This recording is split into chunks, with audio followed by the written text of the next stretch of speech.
here at Strody Orthodontics. We are a single doctor practice, which means that I am the only orthodontist here in the practice. I will be the one guiding you through your care journey. With our experienced staff, your appointments will be more efficient and more comfortable. We love treating kids as well as adults. We want you to be happy with your experience during orthodontic treatment as well as your smile at the end. I love when patients tell me that their smile has improved their confidence and their quality of life, because a smile is for a lifetime. Are you looking for a trusted heating and air conditioning contractor? Look no further than Comfort Designs, Spring Hill's Heating and Air Conditioning Company. Comfort Designs Heating and Air has 100% NATE certified technicians who are friendly, knowledgeable, and ready to help. They'll care for your home and complete the job with speed and precision. Locally owned and operated right here in Spring Hill for more than 20 years, Comfort Designs Heating and Air Conditioning. See all they have to offer at comfortdesigns.net or schedule your appointment at 913-592-4453. Michael Grant at Farm Bureau Financial Services is a proud supporter of Spring Hill and cheering on the Broncos. At Farm Bureau Financial Services, their #1 goal is to protect you and your family. Insurance is complicated and not one size fits all. Michael and his team take pride in the relationship they build with their client members. Let them work with you to customize a plan that protects your livelihood and your future. To learn more, call Michael Grant at Farm Bureau Financial Services 913-592-2336 or visit them at 117 South Main in Spring Hill. For 50 years, Elliot Group has been your local insurance partner. With 5 convenient locations, Elliot Group is big enough to offer the best carriers, but small enough to know your name and your insurance needs.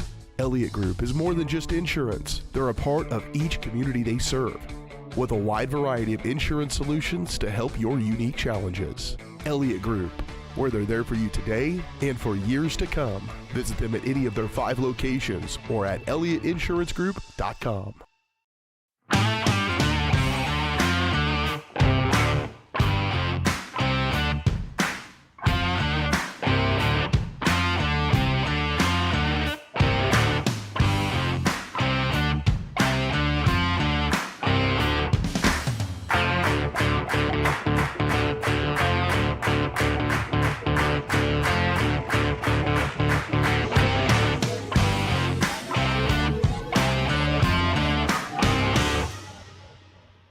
Hi, I'm Katie Casey, and I'm honored to be a third-generation realtor in our Crown Realty family. My dad and grandparents started Crown Realty in 1973, and since then we have grown to become one of the largest brokerages in the Midwest. We now have 8 office locations and over 150 agents covering about 20 counties across Kansas and Missouri. Reach out to us today to experience the Crown Realty difference, where we are committed to treating our agents like family and our clients like royalty.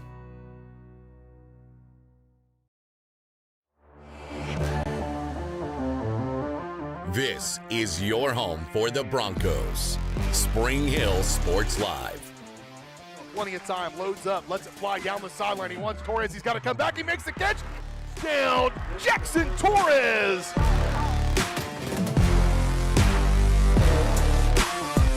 There's a chance for Spring Hill.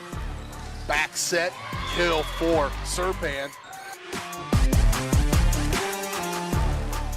Nice touch there, looking for Rainforth, and he's able to find the back of the net. A first touch volley. The substituted freshman, Odell. Gano looking for the end zone. Touchdown, Broncos on a 3rd down and 4 from the 5. It's time for the Broncos on your home for Spring Hill High School athletics. Spring Hill Sports Live.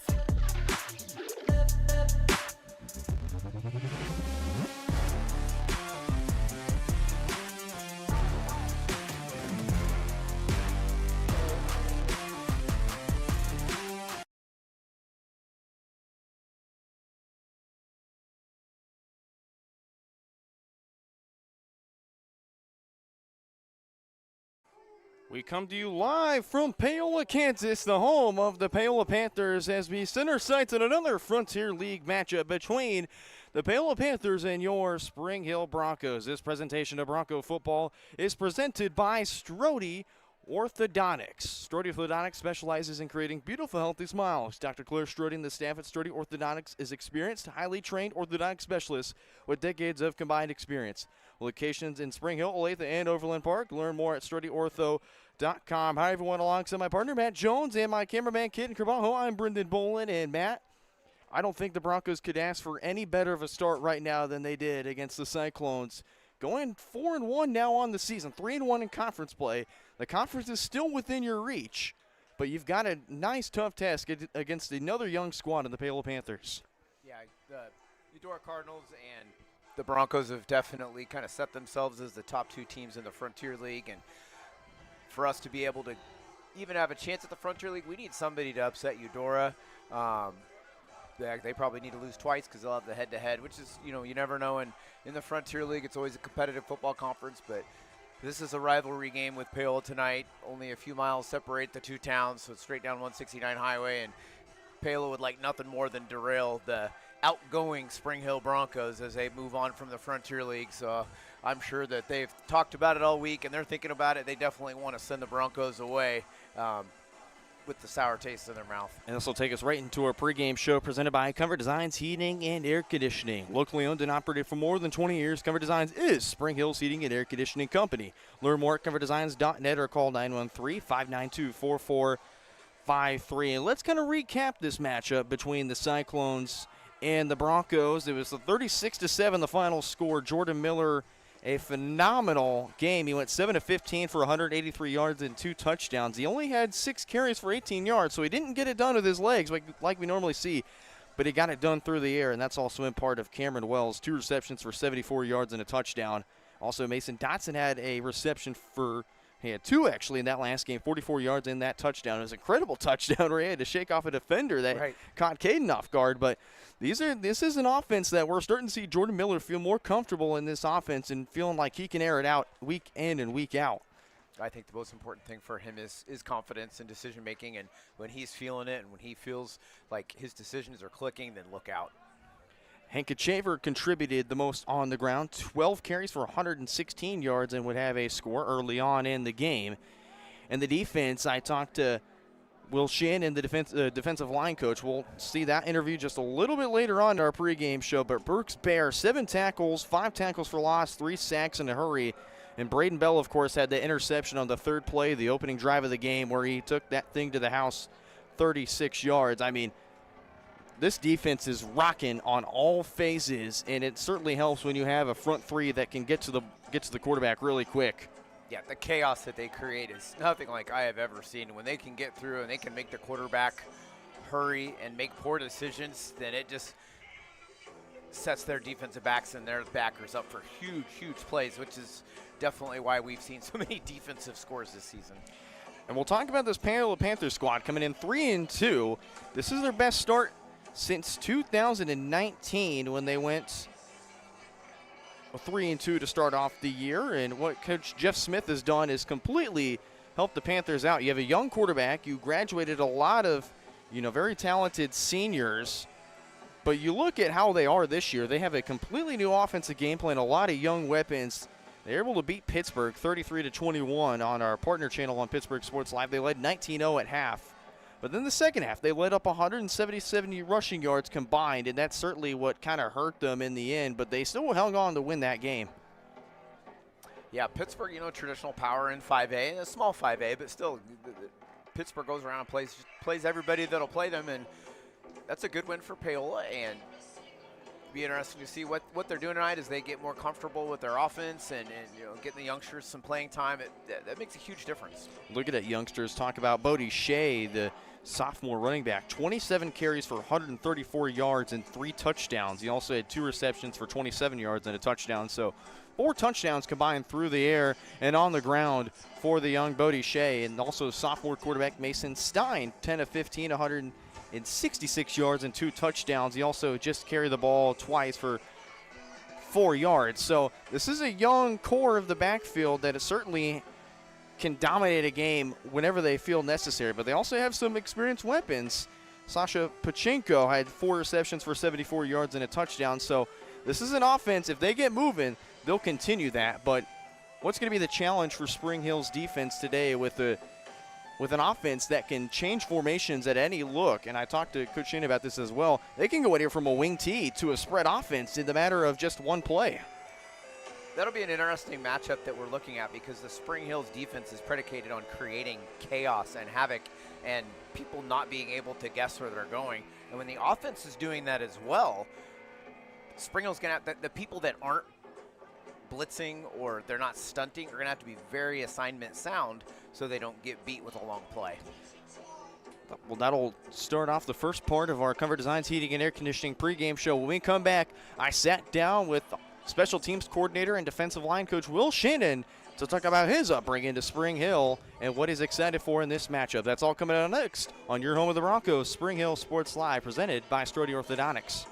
For more than 20 years, Gherkin Rental has been the place to go to get the job done in eastern Kansas and western Missouri. With a huge selection of quality equipment, from roll-offs to trailers, telehandlers to generators, power washers to popcorn makers. Experienced equipment professionals and clean, well-maintained tools to help you get the job done right the first time. Gherkin Rental. Stop by any of their 13 locations across the KC Metro or call 855-GHERKINS. That's 855-437-5367.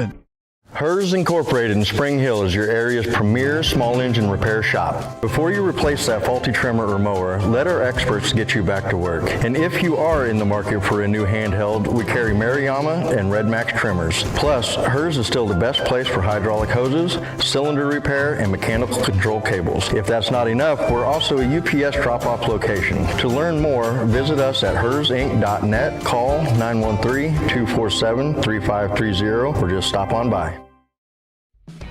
Spring Hill's hometown shop is J&T Auto Service. As a full-service repair shop, J&T Auto Service works on all makes and models. Diesels, Europeans, they do it all. From combines to Corvettes. Visit J&T Auto Service for oil changes, tires, brakes, alignments, electrical diagnostics, and so much more. Small town, friendly service with high-tech tools and training. Schedule your service at J&T Auto Service. Call 913-592-6424.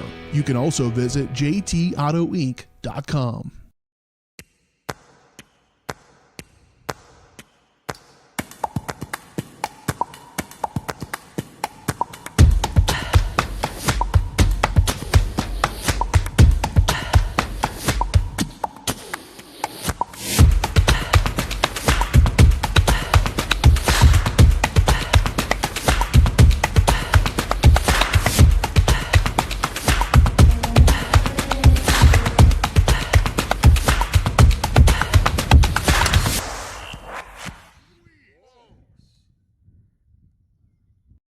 The University of Kansas Health System is proud to be the official healthcare provider of the Kansas City Chiefs. Both organizations know excellence comes through their actions. It's about giving support and collaborating together. It's providing comfort and leadership to forge the path to success. The University of Kansas Health System cares for you in every moment, no matter how small. Learn more at kansashealthsystem.com.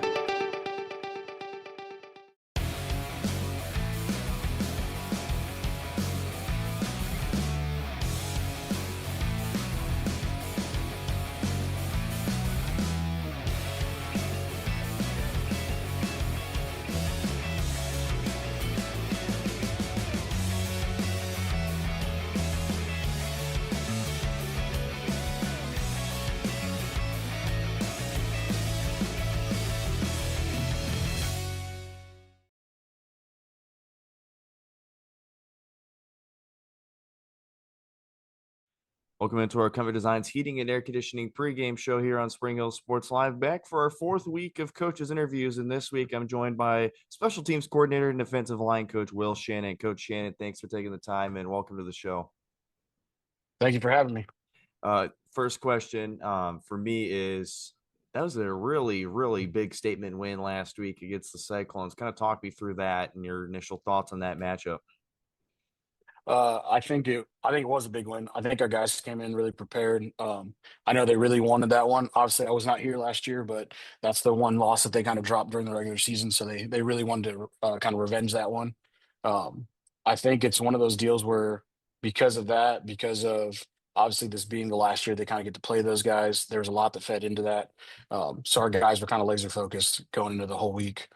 So obviously in the long run, it worked out for all of us. I think we had a good game plan going on really on all three phases of the game. I think it showed overall. So.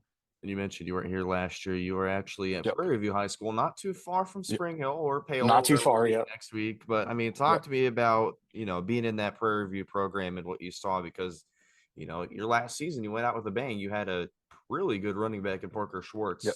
at the helm Yep. there. I loved everything about my time at Prairie View. It was a great place to learn some things for myself, about myself for that matter. When it came down to it, I was lucky enough to work under Coach Luttrell, who used to be at Lewisburg for a little while back in the day. But he came down, kind of handed me the keys to the defense down there. So I was defensive coordinator down there for the last 7 years. So it was one of those things where I got to jump up into the learning curve kind of deal, and spent a lot of time just getting into the coordinator role, learning some things there, getting to work with, obviously, yes, guys like Parker Schwartz. Josh Goodwin's another one down there, defensive lineman, big kid. So we've got a nice senior class down there. So it's kind of hard to leave, but this was also an opportunity to come up here to work with Coach Bouchard that I couldn't really pass up. So one of those things, but love my time down there. Obviously, still love and talk to some of the kids down there. But this was a blessing to come up here as well to have this opportunity. So. And I want to go up. If I'm not mistaken, you grew up in Grafton, Ohio, correct? Wearing the Ohio I'm from State. Northeast Ohio. You did some background checking. Absolutely. No. I mean, yeah. I Northeast Ohio originally. So don't hold it against me. I am a Browns fan, as hard as that to admit sometimes. I'm also an Ohio State fan, so I can admit that. I can admit that. So, but yeah, no, I lived out there my entire life, and then got a football scholarship to Sterling College down in Sterling, Kansas, and that's what brought me kind of out to Kansas. And met a woman and didn't leave, right? Hey, that's how it goes sometimes. Yeah, my lovely wife, she made me stay. So, and you're during your time at Sterling, 7-3 for 2 years, 6-4 that 1 year, and then senior year, we won't talk about that year. That was quite a year. The senior year is kind of a misconception there. So we actually had an ineligible player play, so we had to forfeit 4 games. Okay. So we were on track actually to have another. I think 8 and when everything went down, we were 4-1, 5-1, something like that. Yeah. And then kind of some things. So that was outside of my control by all means. So it was. Yeah, but I enjoyed my time there. Coach Lambert is by all means probably one of the best coaches I've ever worked with. Love that man to death. Him and his brother, Chuck Lambert, were both the head coach and the defensive coordinator down there. And I don't know if you know Coach Highsmith, but he actually played for one of the Lambert brothers when he was in high school. So had our own little connection when I got here. We had some other background connections there. But no, great men. The whole thing is, obviously, all of us coaches, I think we're all in the same boat even here right now. It's all about football, but at the same time, we're trying to make sure make sure young men get out of here, not boys anymore, not at the immaturity, things along those lines. We're trying to raise some young men to get out of here and be better people in the long run. So that's a Lambert staple for sure. And kind of adding on to that, what got you wanting to be a coach in the first place? Was it both the Lambert brothers, or what else did it take to get you to want to become a coach? I think actually goes back further. So going back to Grafton, Ohio, I was my head coach. His name's Bill Albright. He's actually in Ohio Coaches Hall of Fame. Big time coach. Was there for forever and a day. My mom will tell me, like, when she was in school, he was coaching there back then. So I was lucky enough to get him kind of towards the end of his career. But seeing how things were done right and wanting to be that kind of guy, being that mentor.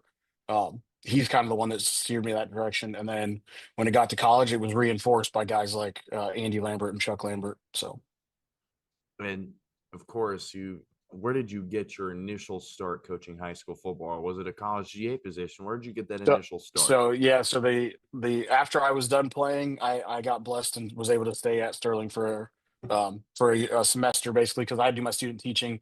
So that fall semester I stuck around, and then even in the winter I stayed down in that area. So for about a year, I did some GA stuff 1 year, semester for a season, and then helped also do some recruiting in that spring semester. And then after that, 2014, I came up to Prairie View, and I was there ever since. And then now I'm here. So. And 11 years, if I'm not mistaken, at Prairie View. Yeah. Quite a long time. Yeah. But what was kind of the factor that made you want to go from Prairie View to a growing program like Spring Hill, who's certainly on the rise in 5A football? I'd say there's a couple different things that led into it. Some of it was just it was time for me to move on, time to start looking. It was one of those things where my wife, her position in Paola, we have to stay kind of close to the area, so I just was looking locally and look around, and then just kind of had a opportunity jump up where I knew a couple staff members here, knew Mr. Meek, the Spring Hill Middle School principal. He actually was my principal at Prairie View for a little bit.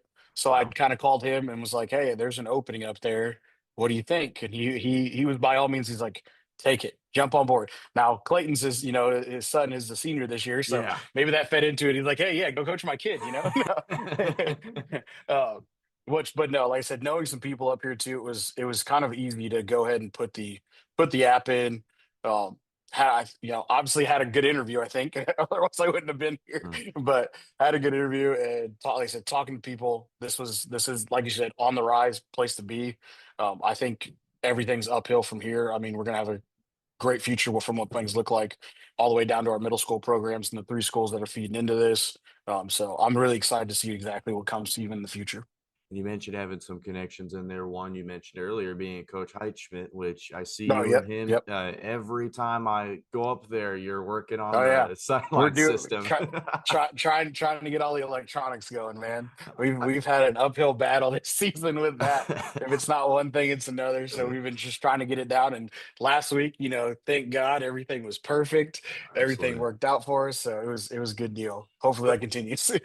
I mean, what's the chemistry been like working with this coaching staff, especially, being with Coach Bouchard? I know it certainly looks like you all have a ton of fun. It's a great environment to work in. I mean, talk to me about that. I think it is a great environment. I'd say there's a little bit of everything. It's a very diverse staff. We've got different walks of life, different backgrounds. I mean, we've got a pastor on the staff. We have a youth pastor on the staff. We've got a guy that sells insurance. We can cover all your needs if you need anything, guys, outside of football. No, but it's been a blessing. Like I said, it's one of those deals where we did a couple Zoom meetings even before we actually met each other, before Coach actually got here. So going into the summer, I'm still at Prairie View. We're doing Zoom meetings on Wednesday nights for an hour and a half, whatever it was. But putting faces to the names, getting to know each other, giving some background on each other, talking to each other that way. And then kind of once all the pieces were put into place, like, hey, this is what I'd like you to coach, this position-wise, so on and so forth. We started having individual meetings and just defensive-only meetings, offensive-only, But I mean, the summertime and all the stuff we did together allowed us to really start to mesh and figure out, this is what they're good at, this is what they're good at, so on and so forth. So we really use each other to our advantages to key off of that. And I think, like I said, it's been a blessing so far. So back with more from Coach Shannon after a word from our sponsors. At Fort Scott Community College, we understand that a scary part of figuring out your future isn't only answering the question, what should I do, but where do I belong? Maybe you belong here as part of Fort Scott Community College's John Deere Tech program. Maybe you belong here as part of the perennial playoff-bound Greyhound baseball team. I don't know where you've been or where you're headed, but I know we're saving a spot for you because you belong at Fort Scott Community College. Buy one Sonic Smasher and get another free. That's right, buy one hand-smashed Angus beef Sonic Smasher and get another free. It's the dual threat quarterback of burger deals. Buy one, get one free in the Sonic app. Hi, I'm Dr. Aaron Stoes with Paola Vet Clinic. We'd like to thank you for trusting us with the care of your pets and large animals. At Paola Vet Clinic, we're proud to be your hometown veterinarians who know and care about your family. We provide cutting-edge diagnostic services, digital radiology, ultrasound, and in-house same-day blood work, chiropractic, and reproductive services. Come in and see us at our new location here in Paola in the Industrial Park with indoor cattle and equine facilities complete with a hydraulic tip chute. With a team of 11 veterinarians, our commitment to this community makes Paola Vet Clinic the vets you can trust. Whether you're trying to make the most of the next harvest, navigating a changing business landscape, or planning for the next chapter in your life, the professionals at Prime Accounting Solutions are here to help. With 10 locations, Prime Accounting offers convenient, friendly accounting and tax services at a fair price. Payroll, bookkeeping, business planning, personal tax filing, and more. And now Prime is the place to go for insurance. Bronco fans can find us at 408 North Webster in Spring Hill or call 913-592-2050. To find a location near you, go to primeaccounting.net.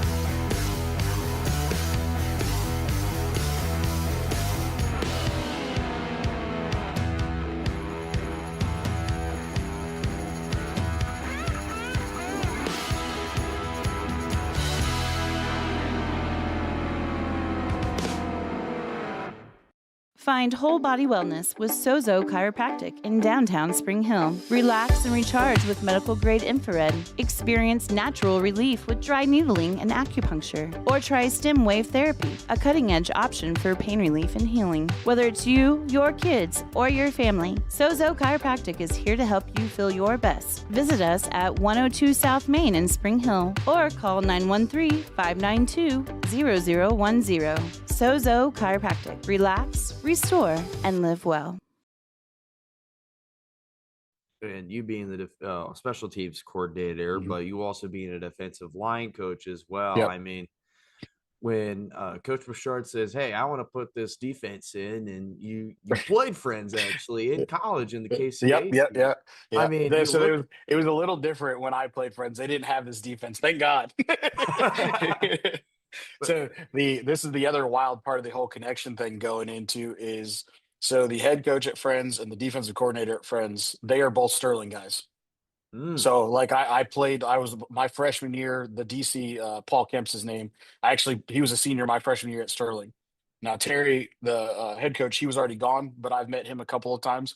But it's been really nice too, because I've been able to call Paul, get on the phone, even to like a quick text, whatever, be like, "Hey dude, what do you guys do when you get to this situation with this defense?" So it's been wild to see. Now while I was at Prairie View, we had a traditional 3-3 stack. So I was excited about, hey, we're doing a 3-3 stack, but then we had this conversation of, but it looks nothing like what you think. Yeah. And it doesn't. It's crazy, this movement, and it's wild. But if you're a kid, like I can only imagine, even our guys the first time they saw it, just thinking like, holy crap, I get to do this, and we're going to blitz and we're going to go. And I mean, it's your hair's on fire sometimes. It's how you play. And you love to see that, because we get a lot of guys that don't think too much, play downhill, run fast, have a good time. Let's have fun. Let's have this defense rolling. So it's been cool to see, because like I said, thinking of my own traditional 3-3 stack, and then this, it's totally different. But at the same time, there's those fundamental ideas that are the same. You can see them. So we're kind of meshing everything together, which has been nice to just with different perspectives, like I said, so it helps us all out in the long run. I mean, yeah, it puts a lot of pressure on the quarterback. And I mean, you look at it essentially on Friday against Ottawa on that third down play where Braden Bell had the pick six. You had 7 or 8 guys 7 yards off the ball. They were just ready. That certainly for a coordinator or a coach or even the quarterback itself, it's like, what the heck is going on? Like, well, so even the funny, if you go back and watch that play, the kid's trying to get us to jump, so he's trying to go on 2, and we're 5 yards back, so there's no jumping. Like we're not going anywhere on this one. But it's a wild thing. Like I said, these concepts are kind of crazy. And yes, I can only imagine as an offensive coordinator, each week you get our film, and guys are just like, what are they doing? There's no rhyme or reason to this. And there is, like, so we're not going to put that out in public, but but it's a nightmare for an offensive coordinator, especially, like I said, you've never seen it. That's the other blessing, though, is we're in this league for a year, and then next year we go to a totally different league. So now we've got a whole new group of offensive coordinators that get to have to see this thing, and some of them are going to see it in person for the first time. So I'm sure some of the film's been out there already with when getting into week 6 or whatever. But still, it's a different aspect as an offensive coordinator to see what kind of crazy things we're doing on defense and how many guys we have coming sometimes. So And then I want to go into your defensive line. I mean, they've been phenomenal. Brooks Bear, you had Cole Penhollow. He's not going to be there for a bit. Well, you have Alex Martin, who really stepped up last week. He did a great job. Mason Harvey off the other edge. You have Zedrick Thomas that kind of fills in as well. There's a couple other guys you can throw in from the JV squad whenever the score gets a little high. I mean, this defensive front has been phenomenal so far for you. I mean, what's kind of your key mottos that you tell the guys week in and week out? I will say, I want to make sure this is very clear. Like, I didn't like rewrite the wheel or anything. I'm not bringing this crazy new concepts to these guys. These guys they were putting in work well before I got here. Now, when I got here, I was able, that's, same nice part, able to have a couple conversations with a few of these guys and be like, hey, so we know we're switching defenses, but tell me some things you guys did in the past. Tell me some things that worked, tell me some things that didn't work, or some things you need to work on and change. So it's been nice because I've been able to do a lot of one-on-one with a couple of those guys that you named, and a couple of guys you didn't, but been able to do that one-on-one and just getting through different concepts. And it's nice that these guys all have the understanding of, as a defensive lineman, we don't get a lot of love sometimes. Offensive linemen don't get a lot of love. You don't get your name in the paper too much. You got to do something phenomenal. And Brooks has been doing phenomenal things. So obviously we see him a little bit more than some things, but some of these guys understanding that we're going to eat up blocks. We're going to take on things. We got to get our hands on. We're going to do these little things. And a lot of our little things allow our linebackers to roll free, and our linebackers have good stats and so on and so forth. But in the long run, if we do our little things and we do our jobs, because it's my motto is always little things.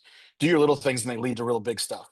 All right. And that's what's happening so far. All these little things that my D linemen's doing, they're doing the right way, putting their hands on, just hitting their gaps, doing what they're supposed to do, and it puts them in the right position to go make these plays that they are making. So, and then coming to jump into your other job as the special teams coordinator, you have Aiden Odell, phenomenal soccer player in his right.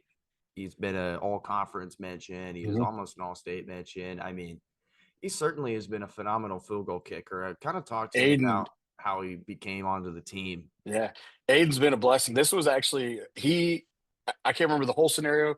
Either coach had reached out to him. He was trying to find, he's in the past, I've had soccer players come kick if we don't have a true traditional kicker on the team already. And we weren't quite sure if we had anybody to do any of the kicking duties. So I know he had kind of reached out. Aiden said he would love to try it. So he came out, and he early in the summer came out just a couple of days, when he didn't have things with soccer going on. He was just trying it out. We worked on some different things. Him and I have met a couple times, and we talked through a couple of, hey, this is what looks a little bit different than soccer, kicking a football, kicking a round ball and an oval ball, a little bit different. But some of the concepts that go into some of the things we would like to try and do with him. And kind of, I'll be honest, to Aiden's credit, and this is, him as just a hard worker, is there's days where practice is over. He's got soccer practice, and I'm getting ready to jump in the truck to head home, and that dude's put on his shoulder pads, put on a helmet, walks back out there, and he's trying to put in extra work. So that's that's all him. That's his credit right there. He's a hardworking kid. He's putting in the extra hours for sure. And I mean, it's hours. Sometimes it's, hey, what are you doing? He was like, well, I was here till 7:30 last night. And I'm like, hey, slow down, bud. I was like, I love that. I was like, but I don't, I was like, hey, you need those legs for soccer too. So no, I love his hard work, love his dedication to this, everything he's put in for us by all means. He's done some good things for us, and yes, he just continues to get better each week. So that's a blessing to see as well. He drilled that 33-yarder on Friday, and then also you got to also incorporate. I think Keegan Eckert, if I'm not mistaken, was also the other new kicker you kind of added into the mix. What was kind of the decision Keegan's been doing some. Keegan's been doing some things for the freshman team, and he's made a couple field goals. He's been putting a couple, even kickoffs into the end zone for the freshman team. So that's a blessing for them. So we gave him a shot, gave him a couple shots, let him get a couple kickoffs in. He just gives us another piece. He's a defensive kid on the freshman side of things too. So we know now we've got another kicker out there who wants to go hit somebody. I told him the same thing. I was like, you got to slow down a little bit, stay back. You're a safety back there on kickoff. But no, good kid, and he, like I said, in his own right, he's been working at it, and he's getting a little bit better. And we got to see that last week where he put a couple kickoffs into the end zone. We're going to try and kind of sprinkle him in, let him get a couple other opportunities, because we always want to have at least two guys that can do the job if something were to happen to one, obviously. So that's been a blessing as far as that goes. So absolutely, and then kind of we'll go into this coming Friday's matchup against Paola, which was pretty. Which kind of will hit a bit home since I know your wife still works there, of course. And, yeah. I mean, this is certainly going to be quite the matchup for you because you're going to face a first-year quarterback, and your guys have the opportunity to make his life a little crazier. I mean, talk to me about what practice has been like so far and what's kind of, been the main target for this week. So, and obviously, again, this is my first year here, but this is one of those things where we've had a big focus on, traditionally Pale's been a powerhouse, and since I've lived in the area, Pale's been really good at doing a lot of good things. Make it to playoffs. So they're traditionally a good team, and like I said, me living around here for this last couple of years, I've been able to see that. Now I know the last few Spring Hill's got the better of them, but our preparation hasn't changed. We're treating Paola just like, hey, they're going to go play for a state title because they're a bunch of high school kids that want to win a game. So it's a rivalry week still because traditionally that's kind of been a rival, and that's how we're looking at things. I said that hasn't changed. We're not going to overlook them. I think it's a good team. I think they're young. I think, like you said, their quarterback's young. They got a sophomore running back that's pretty good. So our preparation's been no different than if we're we're setting our standard, and our standard doesn't change for whoever we're playing. It doesn't matter. I think they're a good team. I think they're only going to continue to get better because they're so youthful, for that matter. So that's our goal here. I say as far as practice goes, these last couple of days, like I said, we played our standard, we practiced our standard, we're preparing to our standard. All three phases of the game, doesn't matter what it is. We had to clean up some things here and there, and that's what we continue to do to continue to get better. So when we do have to, eventually go into the playoffs and face these other 5A teams, that prep doesn't have to change. We're going to keep working at it. So, and kind of adding on to this Paola squad, they were a traditional wing T offense, and now Coach Smith has completely flipped his script, and you're looking at least a couple different formations. You're going anywhere from spread to incorporate that wing T. I mean, as a defense, what's kind of the challenge when switching formations and kind of having to line up and scheme against that? So that's part of the blessing with the 3-3 stack, and then obviously the ideas that coaches brought in that's made some changes. All the formations, they don't bother us too much because we don't necessarily need to do a whole lot of movement. We've got bodies and things set up, so it's very, very little adjustments as far as that. When it comes down to the end of the day, we're going to run our stuff, and I mean, we're going to do that to the best of our abilities, and no matter what you put in front of us, no matter the formation, no matter what you're trying to do, we're gonna go make tackles, we're gonna get off blocks, and we're gonna do those little things, like I said. So, and of course, this will be again on the road, another 2-game road test. You go to Paola, you go to Emporia, you get to play at Emporia State University, which will be a lot of fun next week. I think it will be, and then of course senior night, last game of the season at home against Lewisburg, and then hopefully playoffs will hopefully run through Spring Hill in the 5A. That'd be nice. Yes, that's the plan. I mean, from what you've seen so far in your first year being at Spring Hill, and I kind of asked all the coaches this, what's the energy been like playing in front of a home crowd? Because, I mean, I look at last year to this year, and, I mean, it's a phenomenal turnout year in and year out for the Spring Hill community to show up week in and support the guys. Even at road games, too, I see a lot of the kids and parents there. I mean, what's it been like for you playing in front of the Spring Hill crowd? Honestly, it's been great. Honestly, I mean, it's been wonderful. And like I said, we already talked about, like, I came from Prairie View, and it's a nice small town feel, and we had plenty of support and everything come in. But this is, it's been on another level. It kind of reminds me of high school. I went to a pretty big high school, for that matter. So seeing all the people showing up, seeing all the kids traveling with us, for that matter. Because even our student section looked big at Piper, so looking over behind us and things. So that's a beautiful thing. It's been one of those blessings. We've been very supported here by the parents, whether no matter what it may be. And then students, even, being a teacher here, it's been nice because even kids in the hallway or kids I have in class, and they're like, hey, you guys look good last week. I was at the game, and guys are talking about they're traveling. And I've already had a bunch of kids that are like, yeah, I'm going to go down to Emporia. I'm like, cool, let's go. That's what I'm saying. So it's awesome. It's freaking exciting. It's a really good time to be here. Really good time to be involved, for sure. The program on the rise, built on culture. I mean, Coach, this has been quite a fun season so far. Thanks for so far, so good. Yeah, keep on rolling. Absolutely. Thanks for your time. Best of luck this Friday. Appreciate you jumping on. I appreciate everything. Thank you for having me. And back here on our Comfort Designs Heating and Air Conditioning pregame show, and look at the student section this week. Oh my goodness, Matt. They're ready for a building project, it looks like. Demolition, hopefully. I think that's the result the Panthers are hoping for tonight, as we'll rip right into our pregame area matchups presented by our friends at Elliot Insurance Group. At Elliot has served area community for decades. When you're out traveling to your next big matchup, be sure to look for an Elliot Insurance location near you. Learn more at ElliottInsuranceGroup.com. We'll rip right through the Frontier League and UKC and bring you some other matchups that are pretty notable around the state, including two that happened last night in the state of Kansas. Basehor-Linwood, who's 5-0, taking on Tonganoxie 4-1. The 8-mile showdown, they call it. Basehor had a pretty lofty Topeka West win, 63-6. The final score. Tongi beat Bonner 42-0. Tonganoxie, they got a really tough upcoming schedule. They've got Basehor, they've got Ottawa, and they've got Eudora to round out the year. Basehor, they had 49 points at halftime. It's the third time they've scored 40-plus this year. Yeah, Basehor's really good. Right now they're the class of the UKC. Independence will travel to the third-ranked in 4A Eudora Cardinals. Eudora had a nice 35-7 win over the Wildcats. Independence lost to Chanute by just 7. Eudora, they've got to control the tempo early, and Independence, they just got to keep it close within their reach. I think you're right. I think Eudora right now is trying to distance themselves in the Frontier League. They've already played the top two teams in us and Ottawa, and they got to think they just need to keep doing what they're doing and win out. Bonner Springs travels to Ottawa. Ottawa coming off that 36-7 loss against this side of Spring Hill. Bonner lost to Tonganoxie, of course, but these are two teams that are really down in the dumps right now. Bonner Springs, they've only scored 7 points this year. They've not won a game yet.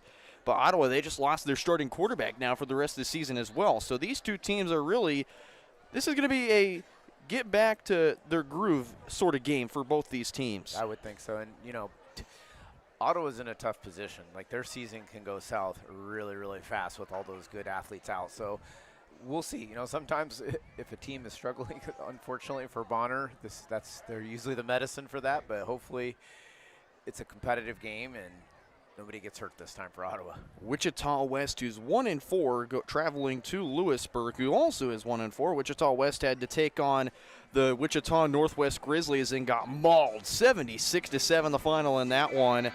Lewisburg, of course, dropped to Eudora. Wichita West, they allowed 195 yards and 5 touchdowns on the ground.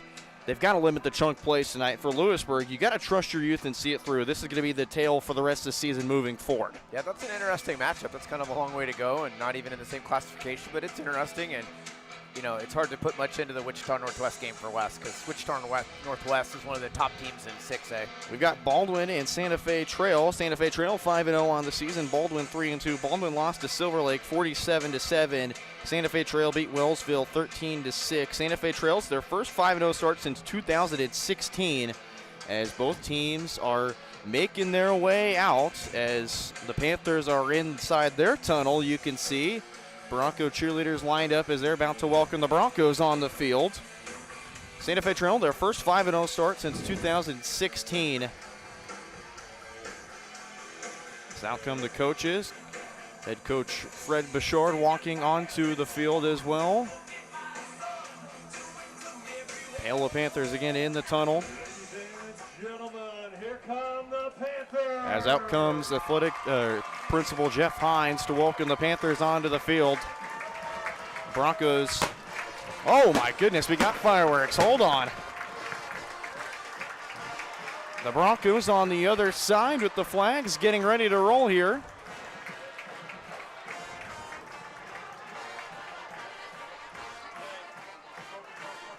As the band plays the fight song. Coach Stokes, and out comes Spring Hill. Wearing the pink socks to honor Breast Cancer Awareness Month, always a special tribute. Yep, love it.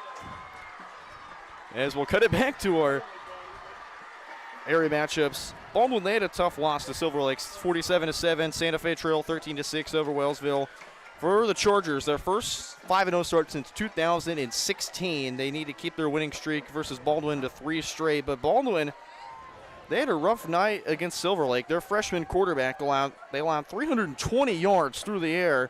They need to rebound and play all 4 quarters if you're the Bulldogs. Right, that's quite a performance by the Silver Lake quarterback. And Baldwin and Santa Fe Trail just down Highway 56. Should be a competitive game. And I want to go to their quarterback. I mean, this kid has been phenomenal so far. It's the freshman named Kipton Kruger. And again, yes, this kid is a freshman putting up these kinds of performances. Another Kruger. He's 92 of 135, 1,073 yards for 8 touchdowns and only 5 interceptions as a freshman. That's phenomenal numbers. Already at 1,000 yards through the air. And then highlighting some other matchups in the UKC, Leavenworth against DeSoto. That'll be a great matchup here. Shawnee Heights taking on Topeka Seaman. Topeka West against Turner, and Lansing against Piper.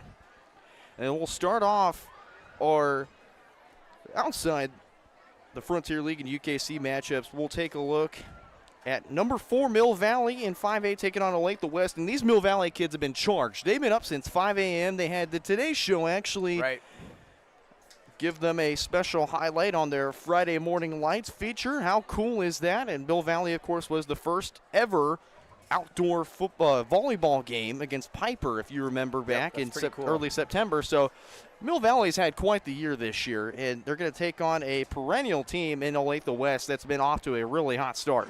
Yeah, you got to still give the edge to Mill Valley. Mill Valley's the class of the Frontier League right now, especially with Gardner a little bit down. Give the edge to Mill Valley, I'd say pretty comfortably. Some other matchups here. Rockhurst out of Missouri. They're going to take on number 1 in 5A Aquinas. Shawnee Mission West taking on Olathe the Northwest. Your Ravens. Olathe the East taking on Gardner Edgerton. Wyandotte taking on Washington. You had that one in your book. Washington 5-0. How great has they been so far this year? Well, they're hard to read because the league they play in is not the most competitive, but they're probably going to be the 1 seed in 5A East. So you're going to see teams like Mill Valley and St. Thomas Aquinas probably as the 2 and 3 seeds and having to play each other to go to the state semifinals. So it's just kind of a unique situation the way Kansas does it. There's no true strength of schedule component. So. And we'll take, now it's time for our opening kickoff presented by Dan the Tailorman. With high-quality suits and tuxedos, you'll look your absolute best for any occasion. With a perfect fit guaranteed. For about the cost of a rental, you'll get the suit, tie, pocket square, and lifetime alterations. Wedding, prom, or that black tie affair, call Dan the Tailorman for a free consultation at 913-541-1192. Spring Hill has won the toss. They've elected to defer to the second half. So back to kickoff will be Tate Trashel, the freshman.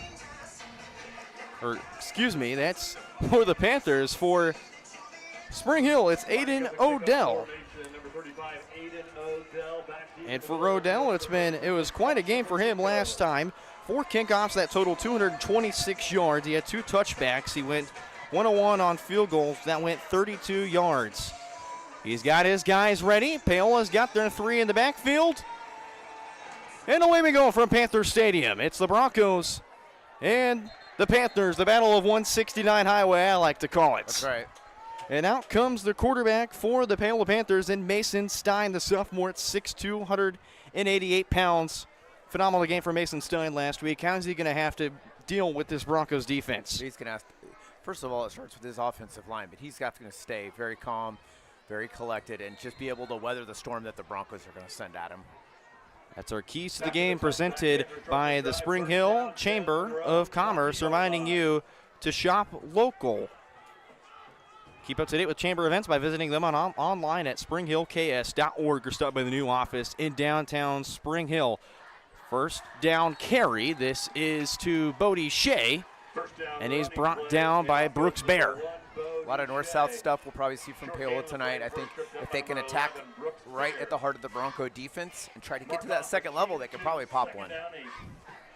Brooks Bear just recently got his first Division I offer the other day from North Alabama, but he also got a Division II offer, a very notable one for him from University of Arkansas Tech, I believe. So congratulations to Brooks. I mean, he was phenomenal. On second down, they'll throw it, and they've got a man downfield. It's Pachinko, and he's going to go all the way to the end zone for an opening drive touchdown. And that's the Achilles heel of this style of defense. If you miss the tackle, they're gone. They just don't have the back end support. You've got to make the play up front if you're going to have that attacking style. Sasha Pachinko on the second play of the game is going to go the distance, and the Panthers are going to strike early in this ball game. Nice quick hitter for the Panthers. Now out comes Tate Trashel to kick the extra point. Snap bobbled a bit, but they managed to get it off. And how about the Paola Panthers? Only 2 plays on that drive, and it's Sasha Pachinko, the senior, taking it to the house. Panthers lead it by 7. Be right back. Find whole body wellness with Sozo Chiropractic in downtown Spring Hill. Relax and recharge with medical grade infrared. Experience natural relief with dry needling and acupuncture. Or try stem wave therapy, a cutting edge option for pain relief and healing. Whether it's you, your kids, or your family, Sozo Chiropractic is here to help you feel your best. Visit us at 102 South Main in Spring Hill or call 913-592-0010. Sozo Chiropractic. Relax, restore, and live well.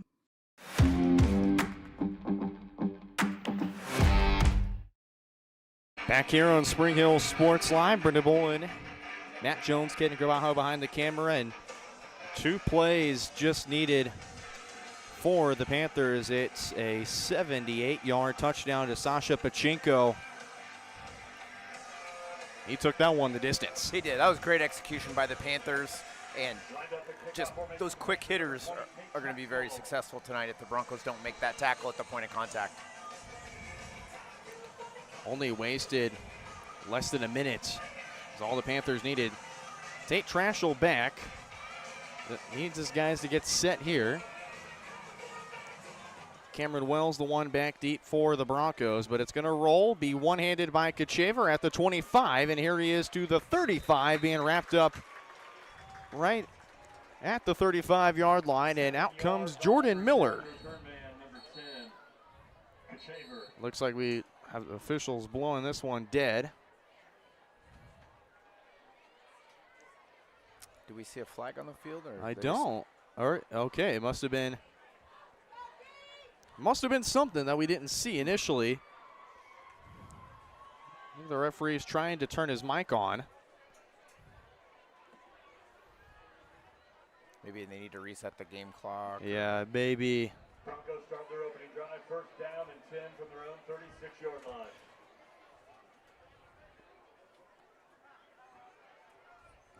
Yep, there it goes. Yeah, Clock there reset. we go. All right, yeah, they need to reset the game clock. 11:07 on the clock, and out comes Jordan Miller, and I think they're also waiting for the smoke to clear up too. Right. First and 10, 2 in the backfield. Miller, quick hitter, handoff up the middle for Dotson, gets about 6-7 yards. Well played. That was not intentional. It was 6 yards, so second down and 4 coming up for the Broncos. Mason Dodson last week had 12 carries for 60 yards and a touchdown. Touchdown through on the ground and through the air for Mason Dodson. Broncos student section has glow sticks out. Second and 4. It's another quick hitter, and the ball is out, and thankfully Jordan Miller is able to get on it. I think Miller's trying to really read the defense, but he decided to keep it himself. Just a bit of a late delay there. Well, in the situation there, the way the stunt that the Panther defense did, that's one of those where Miller needs to make the decision immediately. You're not going to be able to go through the full read when they're attacking like that. You either need to just hand it off or keep it and take what you can get in that situation.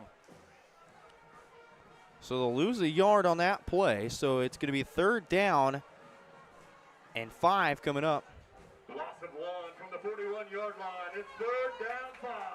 Third down and 5.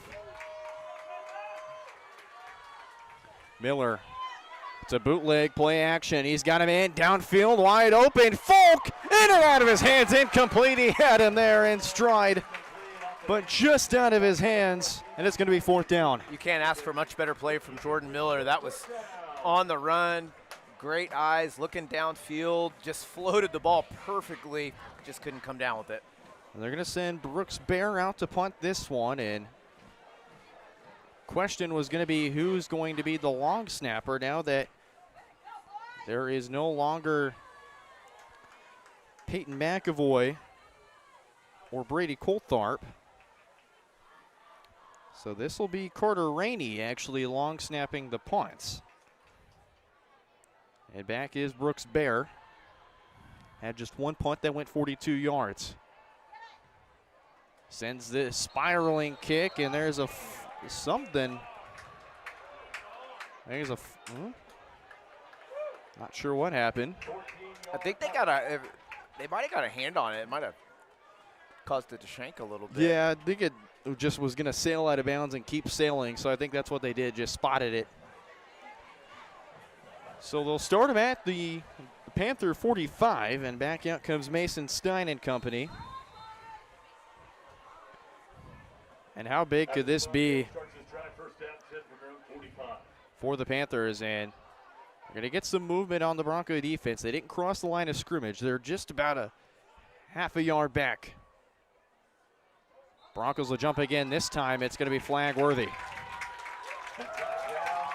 And the Broncos are going to jump, and that's going to push the Panthers up 5 yards to midfield. You know, now that this defensive scheme has been on film, a good coaching staff is going to be like, hey, we're going to go on 2 a lot. That's going to be what we're going to do. They had all week to practice for this and probably started it the week prior. They'll simulate 7 on 1st and 5. Bodie Shea is going to be wrapped up by just a few Broncos. The initial aggressor to bring him down, Kyle Stewart.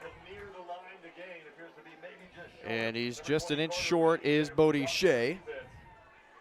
2nd down in a matter of inches, maybe a note card.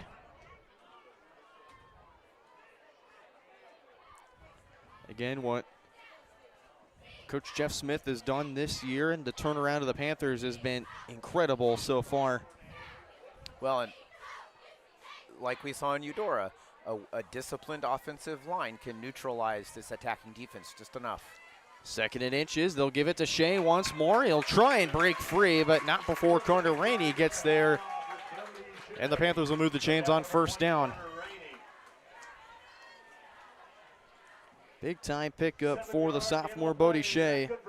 7-yard pickup on that one.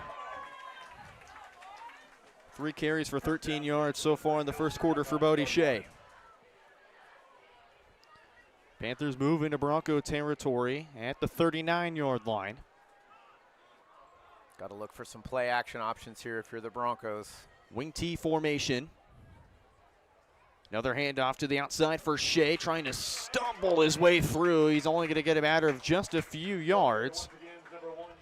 Carter Rainey is going to beat the tackle there. And Bear is also there in the coverage as well. He usually is. Bear flies everywhere. Gain of 1 on that one. 2nd down and 9.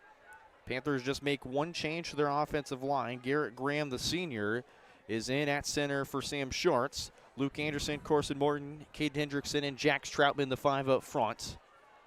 Again, the last name Troutman sounds familiar. That's the younger brother of J.D. Troutman, who currently is at Fort Scott Community College playing baseball, like most of the Panthers baseball team. 2nd and down, they'll go in the flats, and it's incomplete. Good coverage there by the Broncos. If they were a step quicker, they probably could have picked that one off and he'd still be running, but much better contained to the outside. Wanted Blake Koslow in the flats. Koslow, also another Panther baseball team member. Had an impressive sophomore season last year. Looked to be one of the upperclassmen to try and take his team back for another state run, I hopefully assume. 3rd down and 9 if of 38, and the Bronco fans who traveled here, well, making some noise here. On 3rd down, Stein wants to throw. Bear had a hand in it. It's still complete. That's to Landon Murdoch. And he'll pick up the 1st down. Talk about right place, right time for the Paola receiver. It looked like it almost surprised him that the ball was in his hands. But that's the type of pressure we need. That stuff like that's it's not going to be, you can't count on that consistently to happen. Murdoch just only 1 reception for 8 yards last week. He had 4 carries for 34 yards, and that time Landon Murdoch picks up an 11-yard reception, moving the chains for the Panthers once again.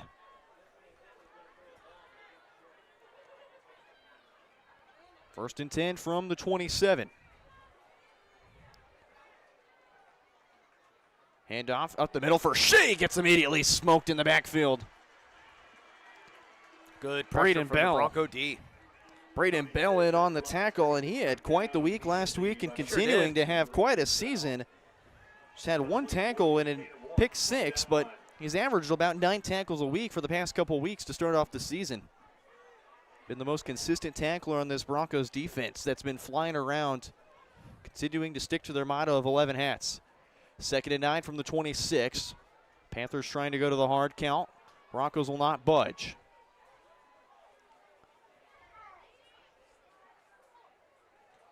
Another handoff to the outside for Shea. Has a bit of a crease before he's brought out of bounds.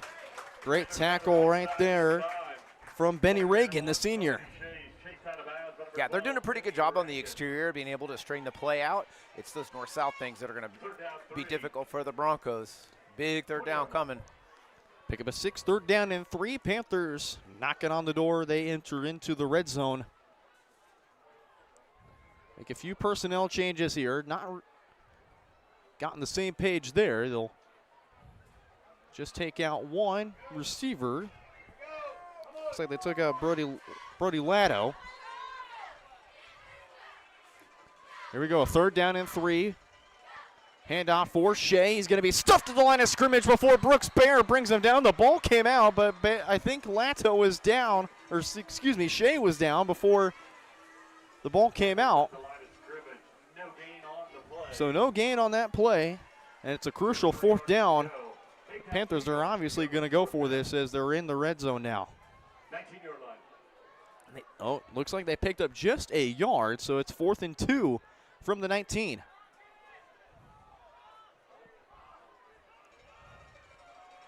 Stein under center. Hard count. Broncos don't budge on the hard count. Play clock down to 5. And the Panthers are going to have to call a timeout, and they do. You know, in this type of game where they've already scored, they've got the lead, it's okay to burn a timeout there. You went out there thinking you're going to try to get them to jump because you've already done it once. 5.5 left in the first quarter. Panthers lead at 7-0. They're in the red zone. Whether you're trying to make the most of the next harvest, navigating a changing business landscape, or planning for the next chapter in your life, the professionals at Prime Accounting Solutions are here to help. With 10 locations, Prime Accounting offers convenient, friendly accounting and tax services at a fair price. Payroll, bookkeeping, business planning, personal tax filing, and more. And now Prime is the place to go for insurance. Bronco fans can find us at 408 North Webster in Spring Hill or call 913-592-2050. To find a location near you, go to primeaccounting.net.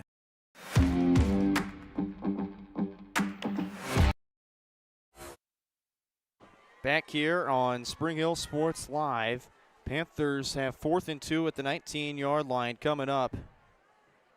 Broncos looking to get a stop here. First time the Panthers are facing 4th down tonight. Already 1 of 2 on 3rd down. And now it's 4th down in a matter of just a few yards. Bronco faithful on their feet, making some noise. Play clock down to 10. Stein will take the snap, hands it off to Shea. He's got a 1st down and plenty more, stumbling his way free to the 5-yard line. It's going to be 1st and goal coming up for Paola. Big run from Bodie Shea. Just like the game at Eudora, the Panther offensive line has been extremely disciplined, and they got a good hard running back able to get positive yardage every play. 1st and goal. It's a keeper. Stein continuing to try and move his way forward. He'll be marked down at the 2. Gain of 3. 2nd and goal coming up. Looked like he was stonewalled at first, but he kind of was able to shift his stride a little bit to the left and get a couple positive yards out of that. 3 seniors all on the from center to the left side. Caden Hendrickson, freshman guard at the right side. Jack Stroutman, a junior at right tackle. But also you have to mention there's about 6 down linemen up front, so there's a lot more up front there. 10 seconds to go on the play clock and counting. It's down to 5. 2nd and goal. On the hard count, they'll give it to Shea, and he's stonewalled. Nothing doing there. And we'll wait to see who the first tackler is, and that's going to be number 20, Carter Rainey. Actually, looks like they may have lost a yard. Lose just a yard. You're correct on that. 3rd down and goal, 3 yards to go. Again, Panthers already 1 of 2 in this ball game on 3rd down. Got to think, are they going to go with their stud and Shea and try to get positive yardage? Or are they going to hit that little slant pop pass again that was so successful, which scored their first touchdown? Shea's already got 9 carries for 35 yards in the first quarter. On 3rd down, pitch it out to Shea, trying to go to the outside. He's just short. Broncos stonewall him again. And the Broncos stonewall him here. Carter Rainey, Benny Reagan in on the tackle. And they're not going to go anywhere on that carry, they say. 4th down and goal. 3 yards to go. Stein on the hard count. Got the Broncos to jump. Got to be more disciplined than that.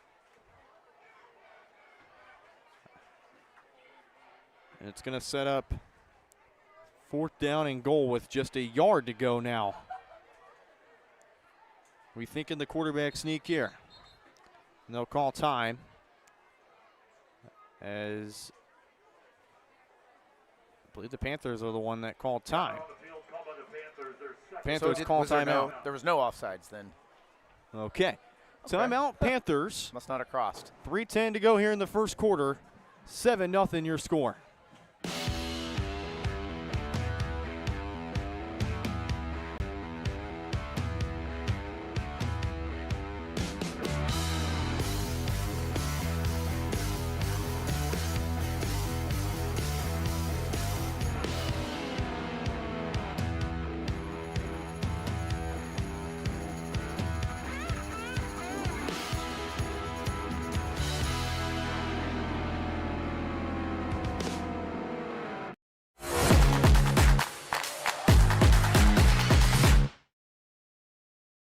Back here on back here in Paola on Spring Hill Sports Live.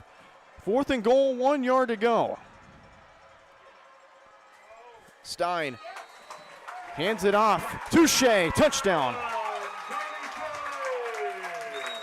And the Panthers take a 2-score lead here in the first quarter.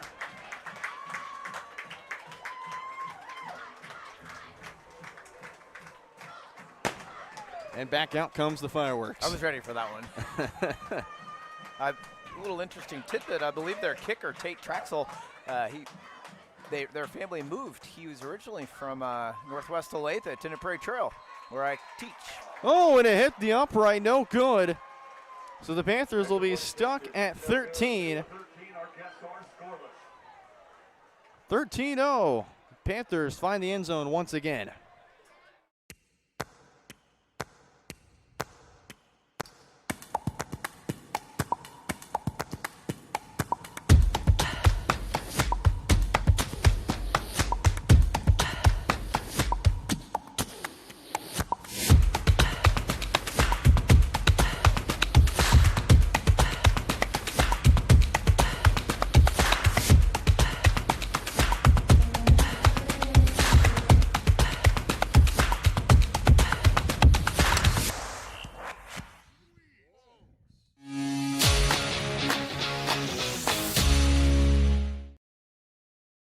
Back here on Paola Sports Live, a lively crowd here from Paola, Kansas.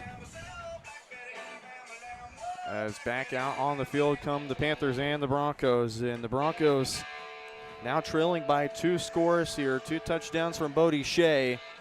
The run game has certainly been dominant for the Panthers tonight. Yeah, the Broncos need to they don't need to come out and score right away. They need to run their offense. They got a ton of game time left. They need to establish the run, and they need to actually keep their defense off the field for a little bit.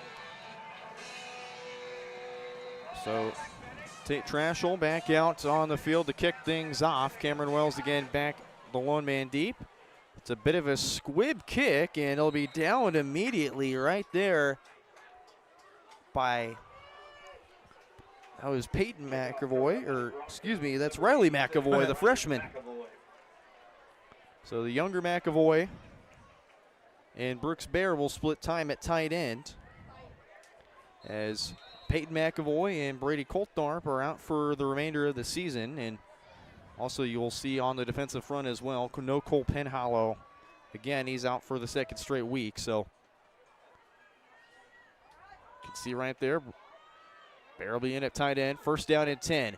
Miller, it's an outside handoff to Dotson, wrapped up, only gaining just a yard on that one. Brought down by Maximus Jones. Maximus, I love it. Or Rylan Grandin actually on the tackle. But Maximus Jones is out there. That left side linebacker. Panthers running kind of a 4-4, if you will. 2nd and 9. Miller fakes the handoff, will drop back deep. He's got a man downfield, wide open, and Mason Dotson who makes the catch. Down to the 15, stumbling to the 10-yard line. And that's the second time you've seen a Bronco receiver beat his man with extra yardage to go. Miller did a good job. Even though he was backpedaling out of the pocket, he just lofted it right over the defensive back for a huge play for the Bronco O. Apologies for the game clock. Not sure the brightness is starting to zoom out now all of a sudden. Okay. So while we work on that, Dotson will be tracked down at the 13-yard line. 1st and 10 Broncos. Hand off to the outside for Kachaver. Gets some room to the edge, and he'll be diving a few yards forward as he's tripped up at close to the 10-yard line. They'll mark him down at the 12. Blake Koslow making the tackle for the Panthers. Kachaver did a really good job scampering for a couple extra yards. That's a play that could have been a no gain. The Panther defense actually strung him out really well, but that was all Kachaver getting something positive out of that. It's a gain of 1 on that one. 2nd down and 9 coming up for Spring Hill. They're quick to the line and ready. Miller pitches it out to Kachaver. Has some room on the outside edge. He's in. Touchdown. Spring Hill. Well played by the Broncos. Exactly the score they needed. Hopefully that defense got some rest, got coached up on the sideline. We're going to have to be able to stop him this time on defense. And there's our attic storage of Spring Hill replay. Fast forward it just a little bit here. Maybe we can't get it, but Aiden Odell on to kick the PAT. Snap good, hold good, kick through the uprights and good, and the Broncos find the end zone. It's a deep ball to Mason Dotson. And a Hank Kachaver touchdown. That's all the Broncos need to find themselves down by just 6.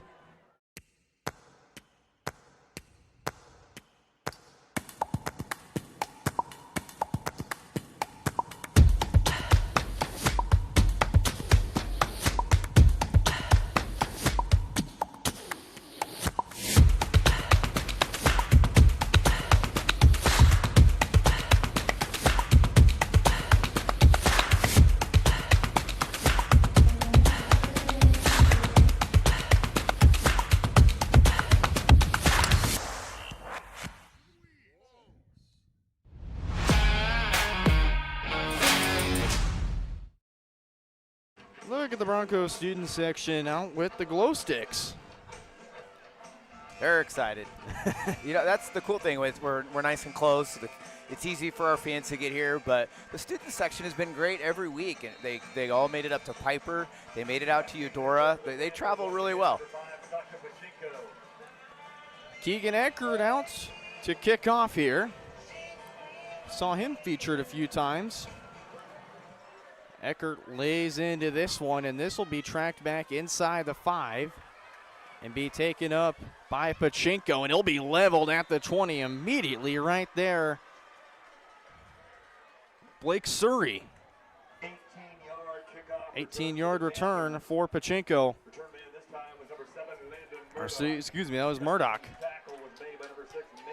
Mason Dotson also there. Blake Surrey came in from Washburn Rule. So nice to have him on the on the team for his senior campaign. So the Panthers back out on offense. 2 drives, 2 scores, both from Bodie Shea, the sophomore running back. Now the Broncos have responded back, and they'll go to work here. It's first down. Grandin immediately tackled in the backfield right there. Big tackle in the backfield. Well played by the Bronco defense. They were able to string him out. They saw that jet sweep coming from a mile away. Mason Harvey in on the stop.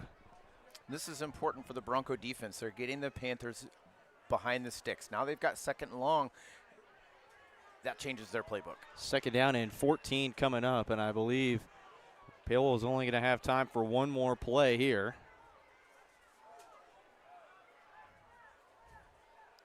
As Stein will bark it out, he's in the shotgun now with Shea to his left. He'll look to go quickly here over the middle. He's got Pachinko. It'll be just shy. Tackled down by Jake Weiss and Mikey Beck. So third down and short coming up. Good spot for the Bronco D. As we're through 12 here in Paola, Kansas at Panther Stadium. Paola leads it early, 13-7. Back in just a minute. You're watching Bronco football at Paola Spring Hill Sports Live, presented by Strody Orthodontics. At Fort Scott Community College, we understand that a scary part of figuring out your future isn't only answering the question, what should I do, but where do I belong? Maybe you belong here, studying animal science or learning about farm and ranch management. Maybe you belong here as part of Helms Hoops on the hardwood. I don't know where you've been or where you're headed, but I know we're saving a spot for you because you belong at Fort Scott Community College. My experience at Strody Orthodontics was amazing. Like most people who had their first round of braces, I forgot to wear my retainer and so therefore had crooked teeth. I got engaged this year. I wanted straight teeth for my wedding, and so Dr. Strody was able to give me Invisalign, and now I have the straight smile that I've always wanted. We're gonna get such a welcoming experience here. The day of my wedding, I'm not going to be scared to take pictures. Now I can finally be confident with my smile on that big day.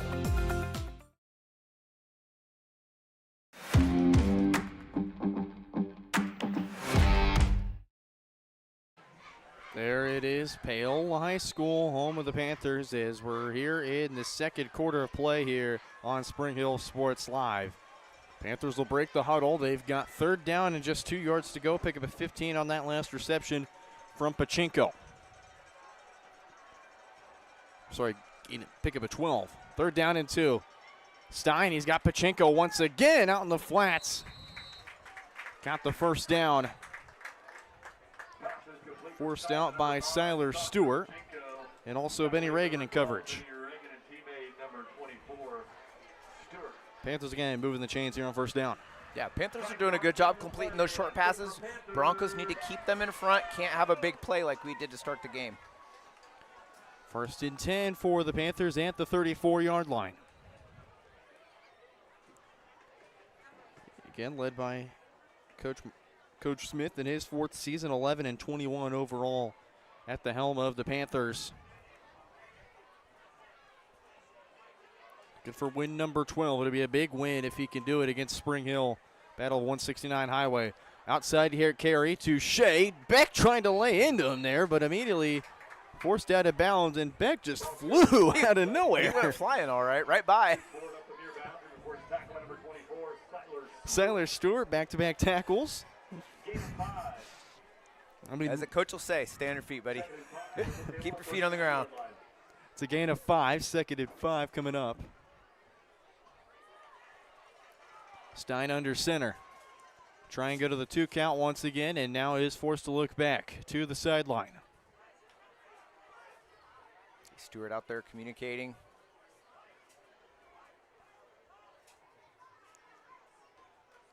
On 2nd and 5, Stein trying to go with it, immediately wrapped up in the backfield.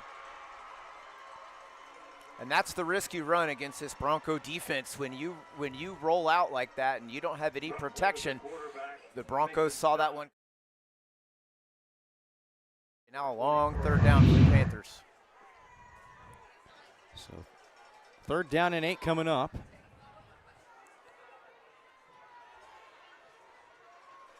We'll try and change personnel real quick, does the Panthers. Ball at the 36-yard line. Bronco fans on their feet. Panthers 2 of 3 on 3rd down. Crowd is on their feet. Stein, he'll want to go deep. Benny Reagan in coverage, and the Panthers have got Sasha Pachenko. It's 1st down. And you know, defensively, we just have to be more, we just have to have better technique when we're guarding passes. We can't just leap up for the ball like that. We've got to have one hand ready to tackle, one hand up to deflect the ball. He sold out for the interception and it bit him. 44-yard reception to Sasha Pachenko. He's been the man to try and stop so Scored far. Their first touchdown of the game. He's been their big play guy. 4 receptions for 129 yards so far. Phenomenal night from the senior. Panthers a new set of downs. They'll give it to Shea on 1st down. Bounces outside. Tries to go to the 25 before he's wrapped out of bounds by Mikey Beck. Pick up a 5 on that play. And again, the sophomore Mikey Beck on the tackle. Stayed on his feet that time. Beck 7 tackles and a pass breakup last week. So 2nd and 5. Panthers using all the time they can in the world to just be sure to have control of the clock and force this Broncos offense to stay off the field. Oh, and a great game plan for the Panthers so far. You give all of them they give them the credit. Their offensive line has been phenomenal. They've kept the pressure off for the most part of the Bronco D. Markson, Harvey, and Bear, the front 3 is. I think the Panthers will have to burn their final timeout, and they will. So the Panthers use their 3rd and final timeouts, but they're in the Bronco territory at the 25. They lead it 13-7 here with 9:03 to go in the 2nd quarter.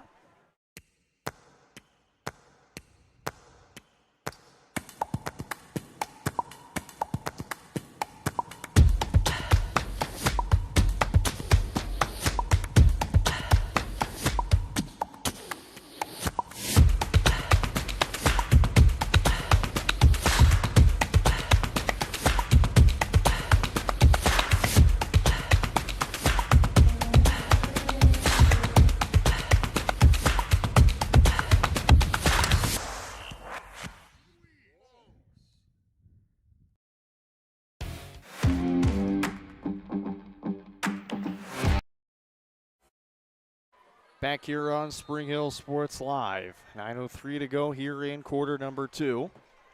It's 2nd and 5 for the Panthers. Handed off to Shea, and he's going to be wrapped up immediately by Brooks Bear in the backfield. First one to get to the young running back. Even when Shea gets hit, even if it's right line scrimmage, he does a really good job getting that extra yard. Gain of just 1 yard on that one. 3rd down and 4. 3 of 4 on 3rd down is the Panthers. On 3rd down, Stein, he'll look to throw over the middle, batted up and incomplete. And they're going to throw a late flag on the play immediately. Some late hit on the quarterback, unnecessary roughness. So we'll see what this one is, and it will be roughing the passer. Yep. That's a big, costly penalty Can't for have the that. Broncos. 3 penalties totaling 25 yards on the Broncos so far. And it's going to move the sticks all the way to the 12-yard line of Spring Hill. And a big sigh of relief if you're the Panthers, Jonesy.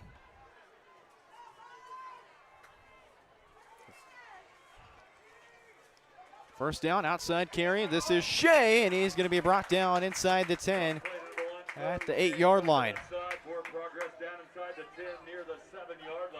Well, the Panthers, they've been extremely disciplined tonight. They've kept the big penalties away, and they've just been very efficient working their way down the field. That's the one thing that when I was talking to the voice of the Panthers, Aaron Feely, he said there's a lot of penalties that the Panthers had, but so far they've been really disciplined and cleaned up tonight. Yep. And that's what's kept them in this game, but also their explosive run game as well. Second down. Shea still on his feet, breaking a few tackles. He's going to go into the end zone. Oh, my goodness. You can't bring the kid down. That's all effort by Shea right there. That's just showing some incredible strength, power, and just the grit and want to get into the end zone. Credit to the Panthers on that play. What a great drive. A big 12-yard carry for Bodie Shea. And he's going to break several tackles and be able to fight his way for his third touchdown on the evening. It looks like Paola is going to go for 2 here. There's the fireworks. So out come the Panthers to go for 2. And they'll go to the wing T formation. Stein, flip, sit to Koslow. He'll try and set to the edge. He's in. 2-point is good for the Panthers. And they lead executed. it. Panthers lead it by 14. Bodie Shea, touchdown number 3. Run game's been phenomenal so far. Back in just 30 seconds.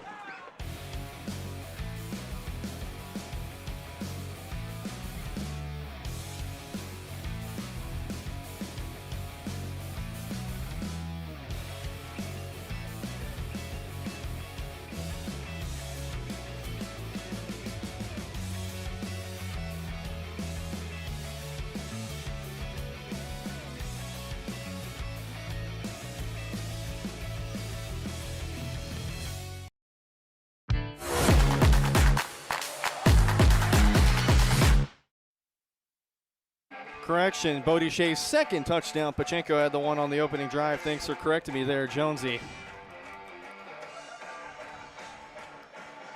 As the Panthers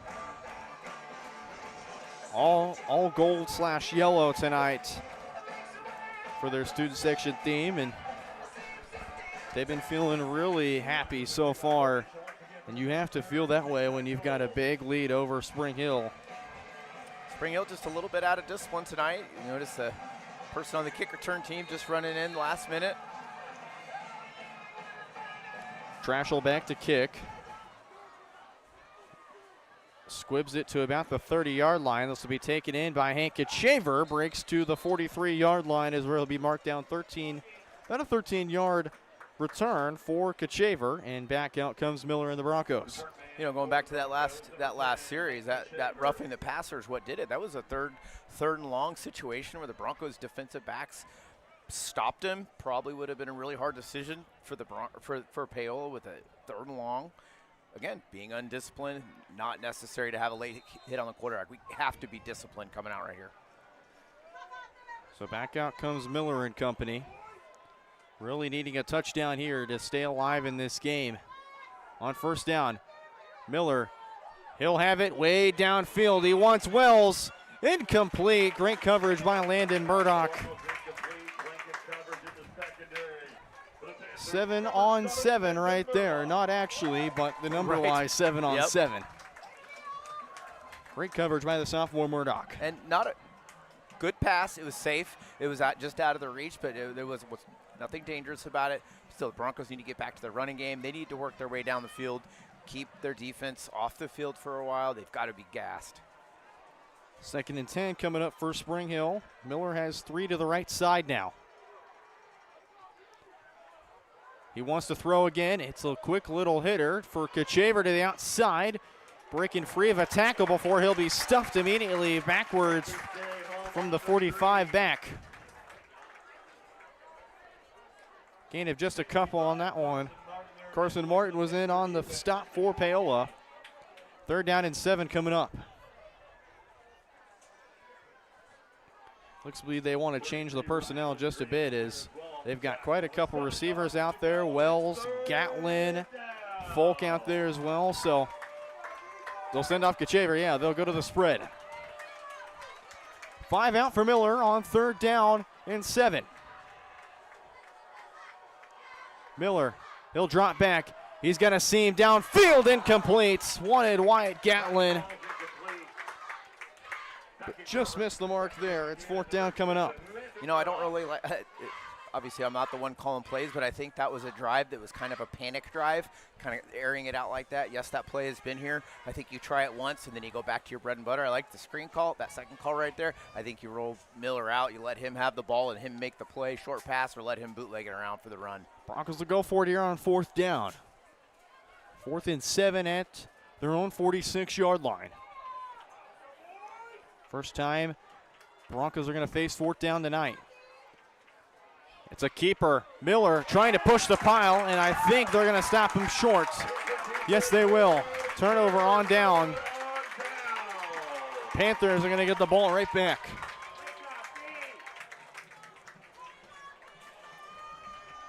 No, man.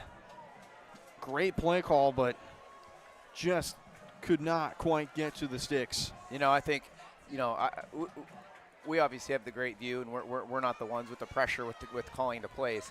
That would have been a beautiful play on 3rd down. Then you're looking at 4th and 1. But that's easy for you and me to stand up here and say. Panthers will get the ball back at midfield. 1st and 10. Stein, he'll throw it, and the flat's incomplete. Broken up immediately right there by Siler Stewart. Siler's got it. He's got to want that one back. That was a pick 6 just waiting to happen. And we'll go to our attic storage of Spring Hill replay right here. Lurks it right there immediately. Yeah. Great jump on the ball. 2nd and 10 from midfield for the Panthers. Again, our friends at Attic Storage of Spring Hill on the sponsorship this season for our instant replays. Stein dropping back. He'll throw this one over the middle, incomplete. Again, I think he wanted either Koslow or Pachinko right there. Sandler Stewart was the one in the vicinity of that one. I don't think they were on the same page. He did a little stop and go, and I think the quarterback threw it as if he was doing a stop route. Pacheco kept going.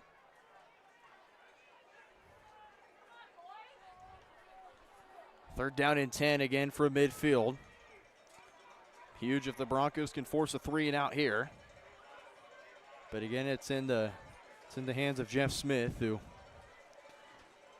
certainly, you know, it's 50-50 when you're at midfield. You could go for it. You could punt and force the Broncos to have not the ideal field position here. Stein, he'll drop back. He wants this one deep for Pachinko, incomplete. Great coverage by Jake Weiss. And that was phenomenal coverage. He did a good job. He turned his head back towards the ball, and he put his hands up, and he was able to rip the ball down. Great defensive back coverage on that really good receiver, Pacheco. We'll go back to this replay. Speed it up just a little bit here. Had it in his mitts and then forced the drop there. Beautiful job. Did you see that one all right, Jonesy? I did. I was looking at the pronunciation, yeah. pronunciation. And this punt's blocked! And it's going to be kicked all the way to the 20. Picked up by Bear. He's in! And that's all he does is convert defensive and now special teams touchdowns. And that's exactly the fire that the Broncos needed to get this game turned around. That's another defensive touchdown by Brooks Bear this season. Make it his 4th. What kind of insanity have we seen here? That ball took every Bronco bounce it possibly could have. Was a flag down on the field. Oh, hang on. There's a flag down.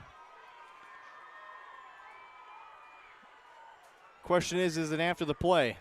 Sideline warning. Oh, they'll just call a sideline warning. Okay. That's one of those for the team that it's not against. You're like, oh, that's it. So back on to kick this extra points, Aiden Odell. Now this is Max Kachaver now, the long snapper on the field goal. And a special story we got mentioned to him, had a heart transplant a few years ago.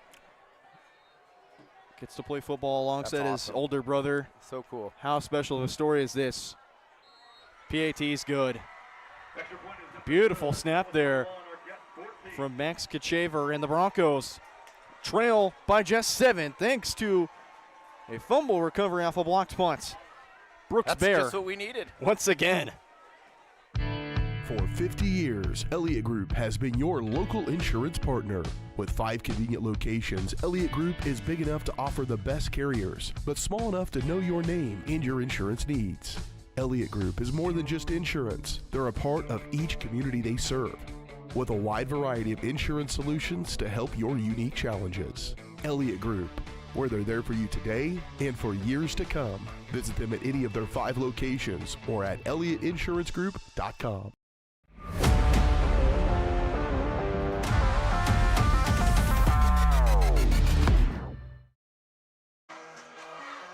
The iconic Zombie Nation song playing and blaring throughout Panther Stadium. That's right.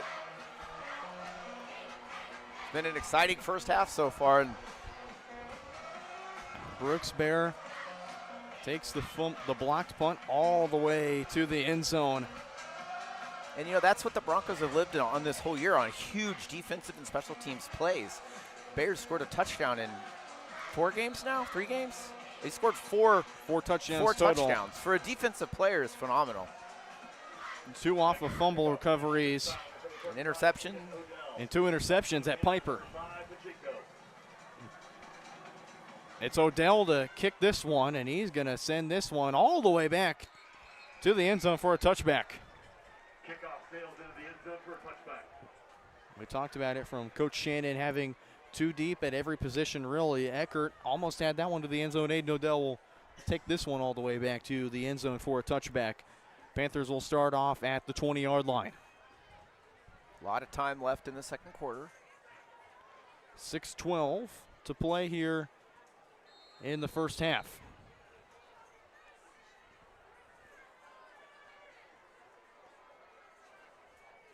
As our game clock goes out of focus again, we do apologize.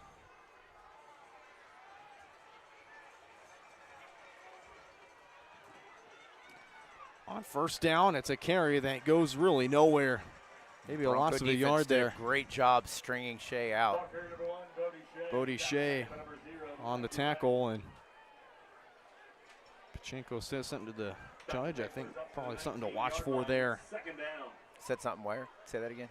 Said something there to the sideline judge, maybe just to let him know about something that's going on. Probably most of the case, or there's always a little bit of a banter between some of the players and the officials, especially the wide receivers who are, you know, always checking their alignment with them. 2nd and 11, loss of 1 on the last carry from Shea. Stein, he'll roll out, look to throw, almost intercepted. Mikey Beck trying to go for the one-hand snag. That's two interception opportunities the Broncos have missed out on, and that's the same style of pass that we saw the previous set of downs, where they're stringing it out wide, throwing it out really to the far flats. That's something the Broncos have been diagnosing all night. We'll go to a replay video here. Roll out of the pocket, and Beck almost had it. So here we go, 3rd down and 11. Panthers again don't have any timeouts. Play clock down to 10.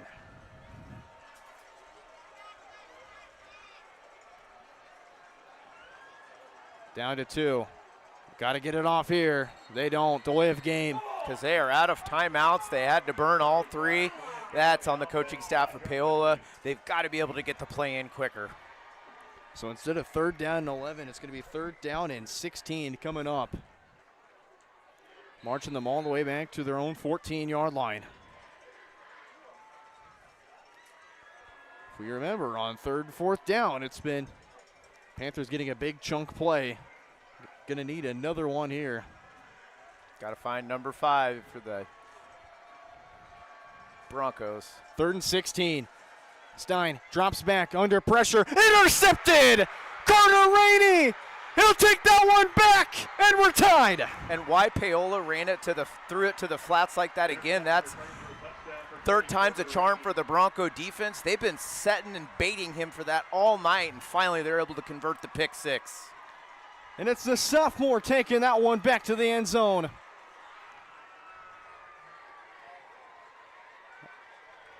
Get a touchdown on offense, get a touchdown on special teams, and how about a touchdown on defense? So here we go, Aiden Odell on the PAT to tie this one up. Snap good, hold good, kick is through the uprights, and we're tied here from Panther Stadium here in the second quarter. 21-all, 5:11 to go here in the first half. Michael Grant at Farm Bureau Financial Services is a proud supporter of Spring Hill and cheering on the Broncos. At Farm Bureau Financial Services, their #1 goal is to protect you and your family. Insurance is complicated and not one size fits all. Michael and his team take pride in the relationship they build with their client members. Let them work with you to customize a plan that protects your livelihood and your future. To learn more, call Michael Grant at Farm Bureau Financial Services 913-592-2336 or visit them at 117 South Main in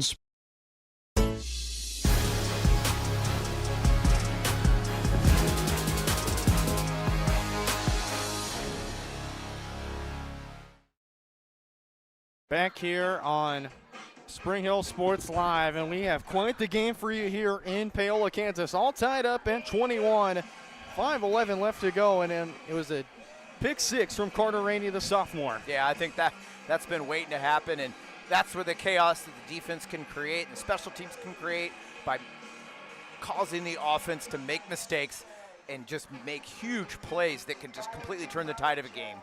This time lining up at kickoff formations, number 97 for the Broncos. Keegan Eckert back to kick off. And interesting score we got in Mill Valley. Yeah, Mill Valley's down to Olathe West, 14-7. Did not see that one coming, but Mill Valley a traditional second half team, so we'll see. Eckert drills this one. This will sail back inside the 10 at about the 7-yard line. This is Murdoch, and he'll take it past the 20 before he's brought down immediately there. That was Andrew Poland on the tackle. Friday morning lights for Mill Valley. All charged up in the morning, and now all of a sudden it's Olathe West trying to steal the show. Just like Mill Valley did this morning on the Today Show. That's right. Well played. Well played. I think him a little Ryan scheme in there. 5 minutes to go here in the first half. All knotted up at 21. Mason Stein back to work on offense. Here he is on first down. Give it to Shea. Cuts inside. He'll ramble his way through, and there's a late flag on the play. Running a nice pickup on first down by number 1, the tailback Bodie Shea. A late flag comes in. So big pickup for Shea, and got to think we'll see a steady dose of Shea. And it's a face mask called on the Broncos. So this ball, I'm not sure what the referee signaled there. Looked initially like a face mask, but no, and it was a face mask. Okay, so they'll take the automatic first down here. Decline it, keep the yardage. 1st and 10 from the 33. It's another handoff to Shea, stumbling free past the 35, gets to about the 37, 38-yard line. Kyle Stewart in on the tackle. It looks to be I think Mikey Beck was just adjusting a sock there. Looked like he was hunched over in pain, but thankfully he's okay. Got to make sure the socks are right. Breast Cancer Awareness Month, so Spring Hill doing their part in supporting as well as the Panthers, and looks like they're going to get the Broncos to jump here. So 2nd and 6 might be 2nd down and 1. Yeah, the offensive lineman for the Panthers moved, but yep, they're going to call it against the Broncos, and rightly so. The offensive lineman jumped because the Broncos crossed the line. 2nd down and 1 now. Cameron Wells will come in for Jake Weiss. He'll play corner on the near side on Pachinko. Panthers stay in the wing T formation. Kane calling the offense for Paola. 2nd and 1. To give to Shea. He'll cut inside, gets the first down, and scrapes by for just another yard or two. Kyle Stewart and Mason Harvey in on the stop. Panthers move the sticks. 1st and 10 at the 44. Once again, you're Bodie Shea. That's what you got to see right here. If you're Paola, even if they don't score, they need to keep the Broncos moving backwards. Panthers will get the play in. Bodie Shea continuing to move the ball. He'll get it here again on 1st and 10. Immediately stuffed Siler Stewart and Mikey Beck racing up to make the stop there. Gain of just a couple. 2nd down and 3. Now 2nd and 7 coming up. A gain of 3 on the play. Now would be a real interesting scenario to see Paola try to hit it deep. You're still in a pretty manageable situation. You can go for it on 4th down. Keep the ball away from the Broncos. Got to watch out for number 5. Kind of just mix in the run a little bit. And like you mentioned, we could see it deep here. They've had Pachenko several times here. 2nd and 7. Stein will drop back. He wants it downfield. He's got Pachenko broken up. Great coverage. And Pachenko was open, had the ball in his hands, was able to just get his hand up there and punch the ball free to save the Broncos from a big play. We'll take a look at the Attic Storage instant replay right there. You could see that little punch right at the end just to pop the ball out. Great play. Attic Storage of Spring Hill again. Thanks for sponsoring us this season. Now that we have this instant replay feature. On 3rd down. Carry for Shea. Breaking free. He's got to the 45-yard line. Move the sticks once again on 3rd down is the Panthers. They've done it 5 times tonight. 7-yard gain of the play. That's good for the Panthers. Pick up a 7 for Bodie Shea. Yeah, the offensive line for Paola is dictating everything because when Shea is finally hitting him, they're 2 to 3 yards down the field. Closing in on the 100-yard mark. 1st and 10. They'll give it to Shea once again. Spins free of 2 tacklers before being brought down by Benny Reagan. Gain of just 2 for Bodie Shea. 2nd down and 8 coming up. That spin move from Shea is impressive. He just hits it so fast when he plants his foot and rotates his body. He just lunges forward when he does that. It's impressive to watch him run the ball. 23 carries for 86 yards and 2 touchdowns for the sophomore. 23 carries in the first half is a lot. 2nd and 8. Got plenty of time on the play clock. 2 in the backfield with Stein. Here comes the Broncos. He wants it deep downfield. He's got a man, and it's broken up incomplete at the last second. Cameron Wells once again. Yep, you could see Pachenko walking back, tapping his chest, knowing that he should have had that one. That would have been a huge play for the Panthers. Had it for just the moment, and then Cameron Wells, another pass breakup. I misspoke earlier, didn't I? I called him Folk. I did not mean to. So out goes Wells. In his place is Jake Weiss once again. Play clock down to 15. Panthers need to get the play in here. Under 10 now. Stein will roll out on 3rd down. Here comes Bear, has to throw it away, incomplete. And it's 4th down coming up. Interesting call coming up here because it's 4th and long. The Panthers had a punt blocked. We'll take a look at this 3rd down play. You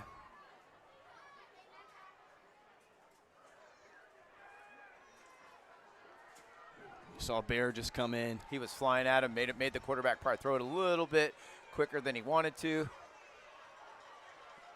Minute 36 to go. Again, our game clock goes out of focus. Working on getting that situated here. 4th down and 8 coming up. Got to get it off. They do just in time. Stein, he'll dial this one up, throws it. It's caught. What a play. Trace Metcalf And Metcalf just fighting for the ball. They both thought they had possession of it. Metcalf coming out with the play. Great effort by the Panther receiver. 20-yard reception from Trace Metcalf. Only just one reception for 18 yards last week against Pittsburgh, and he's got a big reception here to move the sticks on 4th down.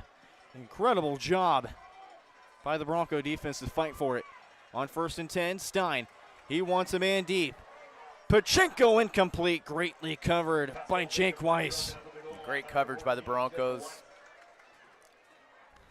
1:01 to play in the half.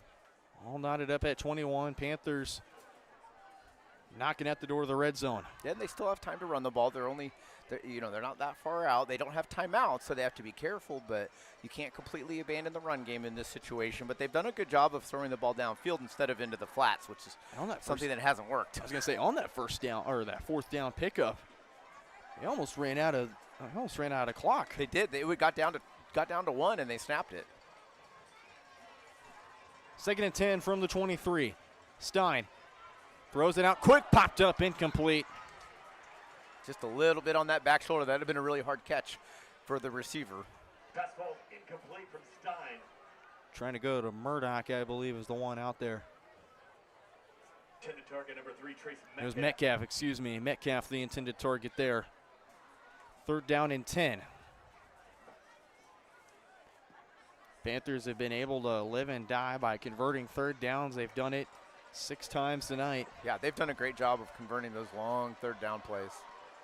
It's 3rd and 10 from the 23 again.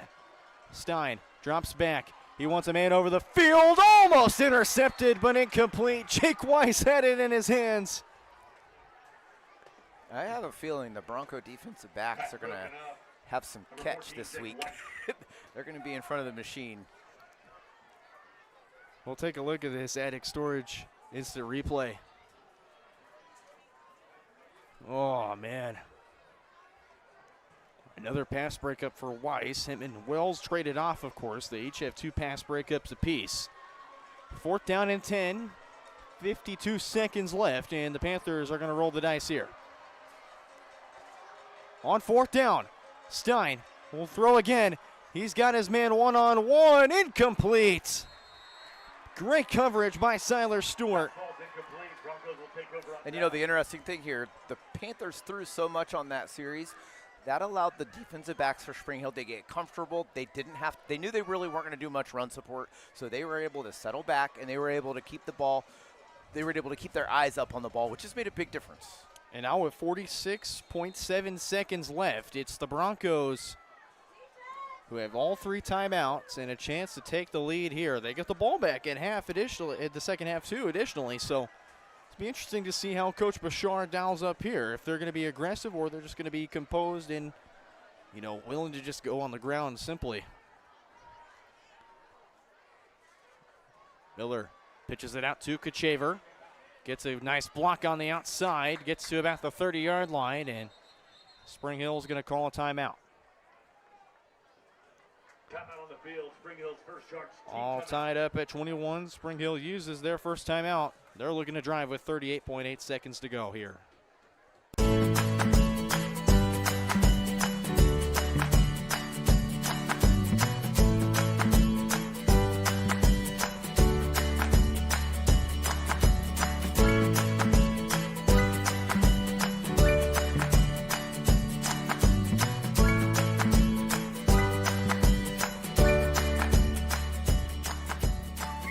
Option Bank, community banking at its best.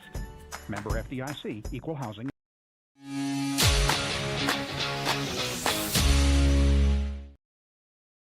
Back here on Spring Hill Sports Live. 38 seconds to go here in the first half. Coming up, our Michael Grant at Farnborough Financial Services halftime show will break down this first half, give you the numbers, give you some scores from around the area. And the keys to the second half, that's all coming up on our Michael Grant at Farnborough Financial Services halftime show here on Spring Hill Sports Live. On 2nd down and short, Miller, he wants to air it out. He's got plenty of protection. Dancing around still deep in the backfield. Miller wants to go over the middle, incomplete.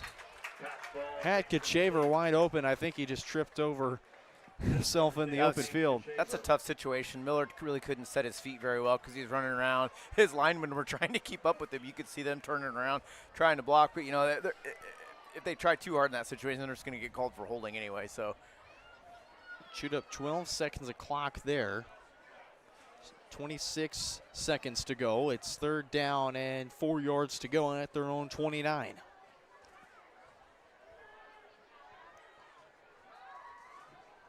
Again, 2 timeouts for the Broncos. They'll just give it up the middle to Kachaver. There goes Hank Kachaver. Gets a block upfield past the 50 to about the 48-yard line. And the Broncos are just going to keep going here. That makes things interesting because now they're in scoring position. They're on the other side of the 50. Timeout on the field called by the Broncos. Their second team timeout. And Coach Bouchard is going to call his second timeout. That will take, or actually we'll stay here real quick and kind of talk things over about what Coach Bouchard wants to do here. You have 1 timeout. You have about 20 seconds to go. But it'll be interesting to see what you do here now that you're past midfield.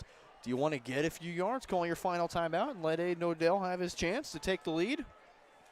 You have Odell there. He can. Right. We've seen him kick. Yeah, he's got a decent enough leg to kick. I don't think you hand it off. I think you keep the ball in Miller's hands and he either throws it or Miller can roll out, and if he can get some yardage, great. If not, get out of bounds. So the Broncos will break the huddle. Coach Bouchard get the play call along with Coach Myers.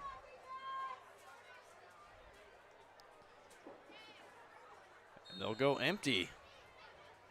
So here we go, 1st and 10 at the Panther 48-yard line. Miller on the bootleg, has to roll out. Now he'll look downfield. He's got Dotson in stride past the 30, gets out of bounds. 12 seconds to go, a huge pickup. But there's a flag on the play, hang on. Guess that's probably in the spot of holding. Broncos are coming back.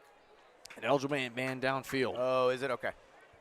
Tackle was made by the Panthers, number 44, Ashton Bonham. Ashton Bonham, the defensive end, on the tackle for the Panthers, but Broncos will move back 5, and Miller will have to go to the sideline to talk to Coach Bouchard. 12 seconds. It was a great clutch play by Miller and Dotson, though. Give him a lot of credit. Found him running in stride. Coaching staff also there alongside him. We'll talk with Coach Bouchard on the play call. Him and Kachaver out there. Keegan Folk to the sideline. Plenty of time on the play clock, 14 seconds and counting.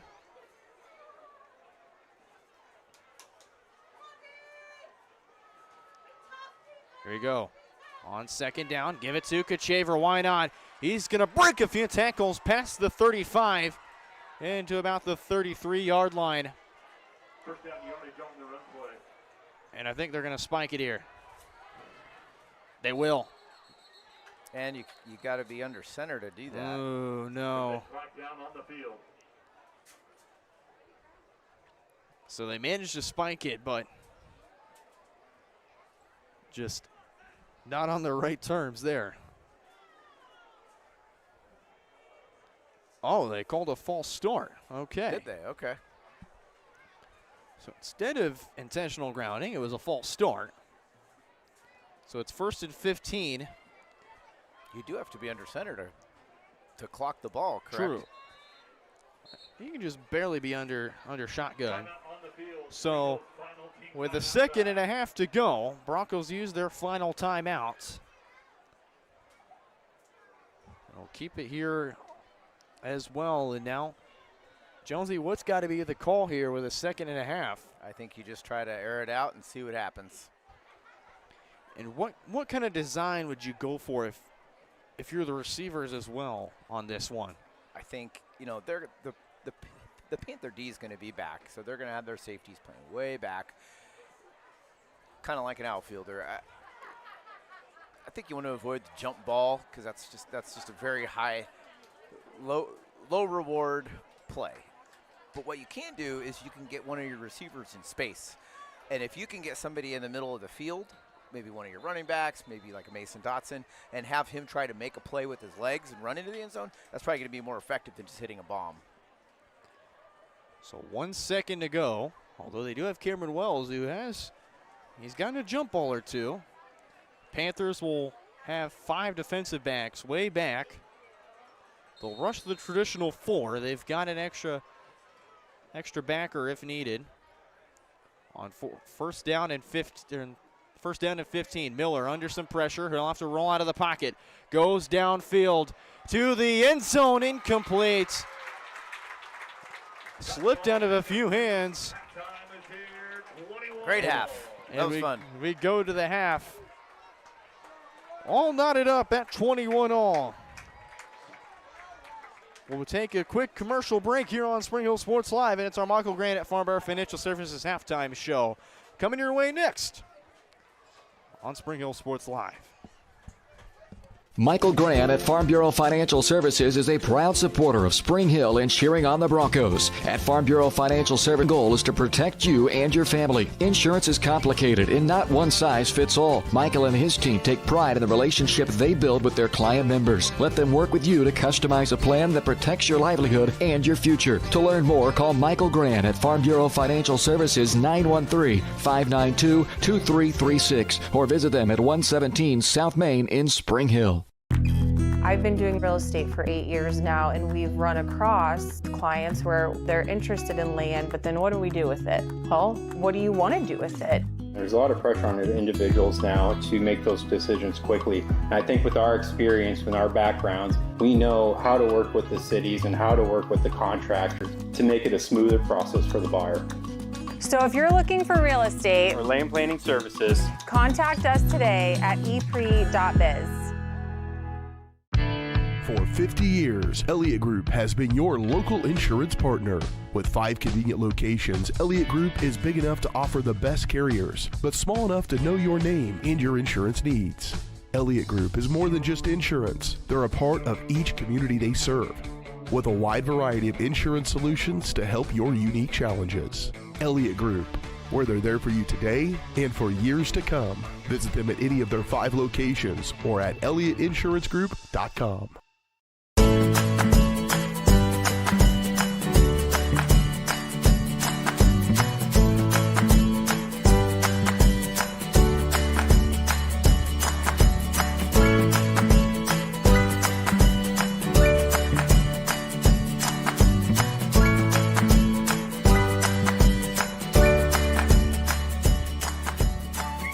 Option Bank Community Banking at its best.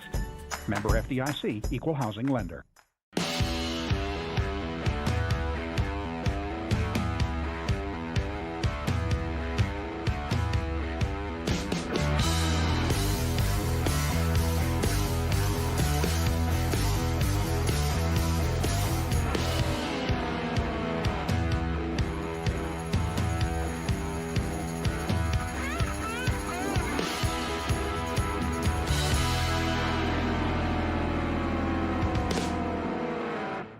For more than 20 years, Gherkin Rental has been the place to go to get the job done in eastern Kansas and western Missouri. With a huge selection of quality equipment, from roll-offs to trailers, telehandlers to generators, power washers to popcorn makers. Experienced equipment professionals and clean, well-maintained tools to help you get the job done right the first time. Gherkin Rental. Stop by any of their 13 locations across the KC Metro or call 855-GHERKINS. That's 855-437-5367.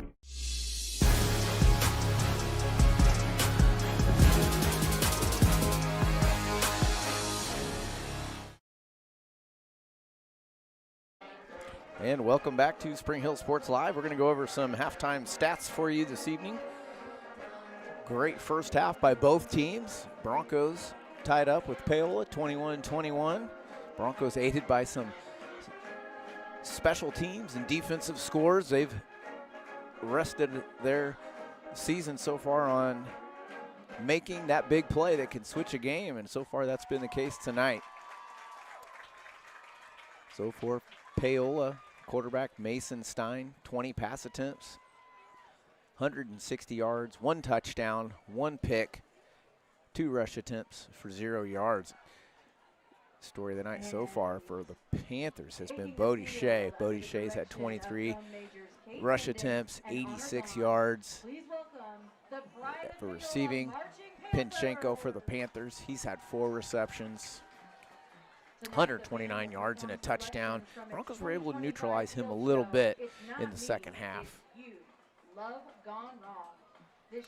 For the Broncos, Jordan Miller, 7 pass attempts, 55 yards passing, 1 rush attempt, 4 yards. Kachaver, 5 attempts, 61 yards. He's got a touchdown. He's got a reception. Dotson, 2 rush attempts, 7 yards.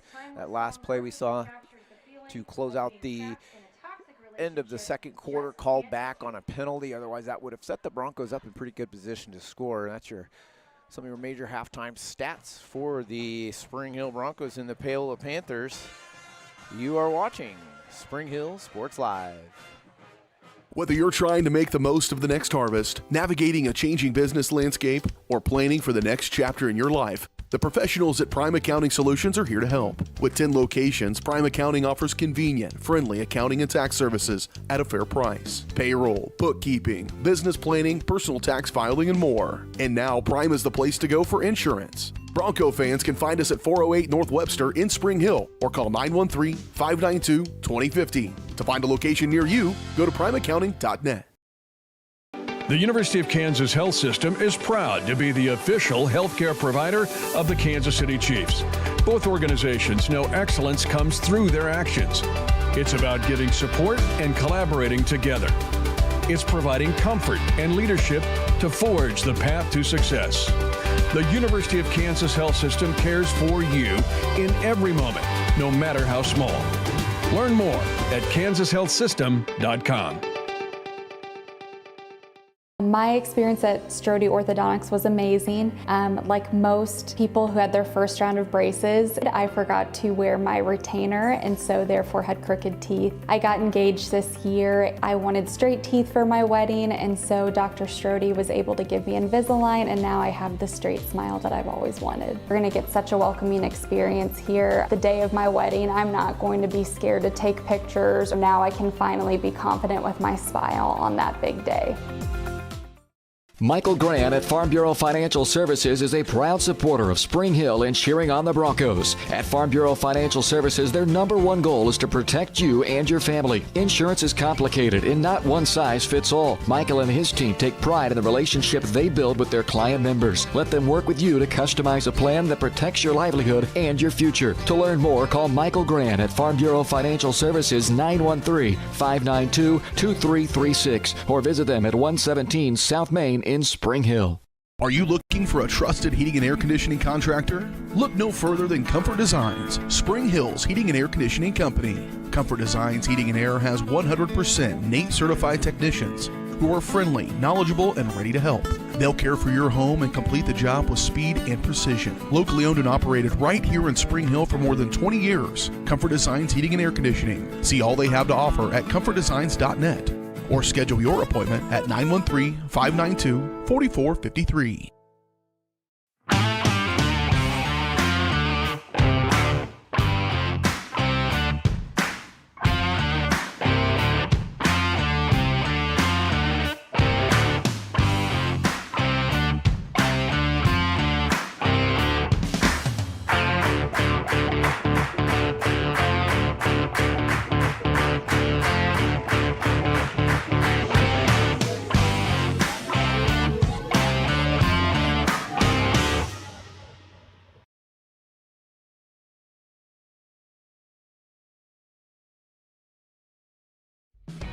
Spring Hill's hometown shop is J&T Auto Service. As a full-service repair shop, J&T Auto Service works on all makes and models. Diesels, Europeans, they do it all. From combines to Corvettes. Visit J&T Auto Service for oil changes, tires, brakes, alignments, electrical diagnostics, and so much more. Small town, friendly service with high-tech tools and training. Schedule your service at J&T Auto Service. Call 913-592-6424.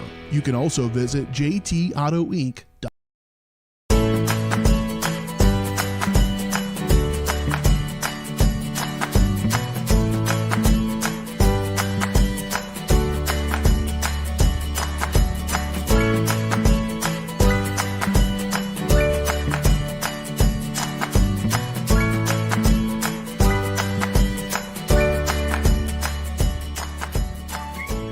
Auction Bank community banking at its best. Member FDIC, equal housing lender. For 50 years, Elliot Group has been your local insurance partner. With 5 convenient locations, Elliot Group is big enough to offer the best carriers, but small enough to know your name and your insurance needs. Elliot Group is more than just insurance. They're a part of each community they serve, with a wide variety of insurance solutions to help your unique challenges. Elliot Group, where they're there for you today and for years to come. Visit them at any of their 5 locations or at ElliottInsuranceGroup.com. Buy one Sonic Smasher and get another free. That's right, buy one hand-smashed Angus beef Sonic Smasher and get another free. It's the dual threat quarterback of burger deals. Buy one, get one free in the Sonic app. Spring Hill's hometown shop is J&T Auto Service. As a full-service repair shop, J&T Auto Service works on all makes and models. Diesels, Europeans, they do it all. From combines to Corvettes. Visit J&T Auto Service for oil changes, tires, brakes, alignments, electrical diagnostics, and so much more. Small town, friendly service with high-tech tools and training. Schedule your service at J&T Auto Service. Call 913-592-6424. You can also visit JT Auto Inc.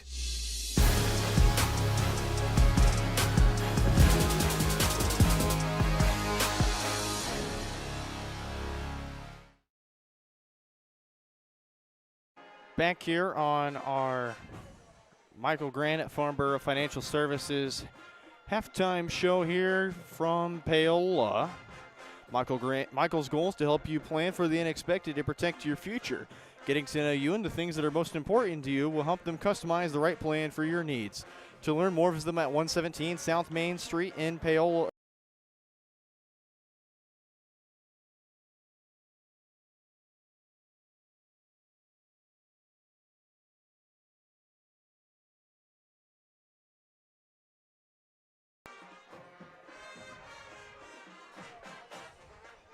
One moment here, folks.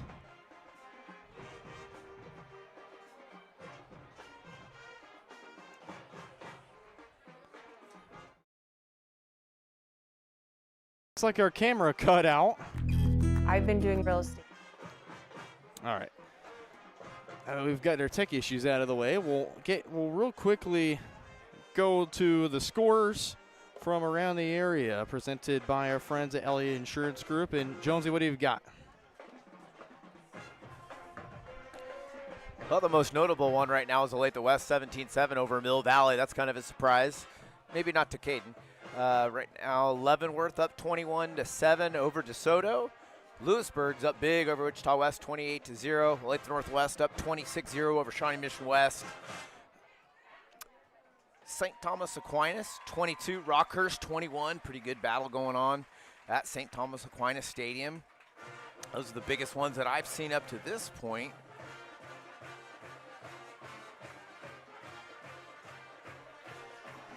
Any other notable ones you've got you can pull up here while we can try and get our camera back up? I'm not sure. There we go. We're back up and running here. Our apologies. Dodge City 19, Hayes High 14. That's kind of that would be considered an upset. Hayes has had a brutal schedule this year. Dodge City's kind of struggling. The pride of Paola is led by drum majors Kate Mitchell, Interesting enough. and section leaders Nick Bean, Joel Biggs, Rosie Blackie.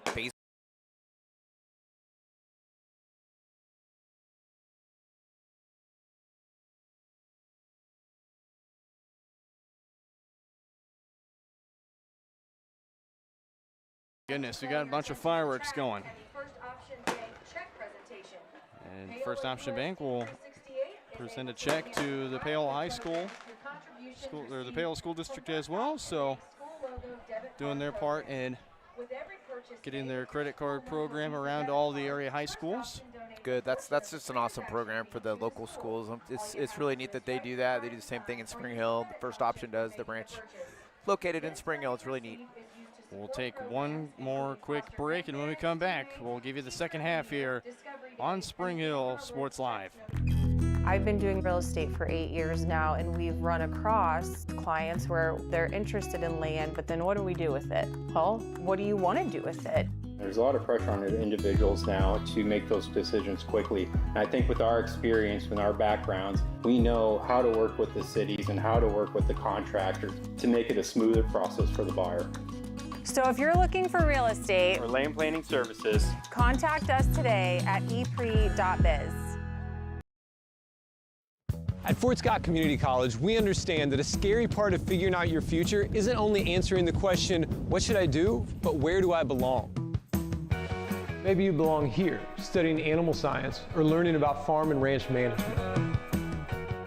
Maybe you belong here as part of Hounds Hoops on the hardwood. I don't know where you've been or where you're headed, but I know we're saving a spot for you because you belong at Fort Scott Community College.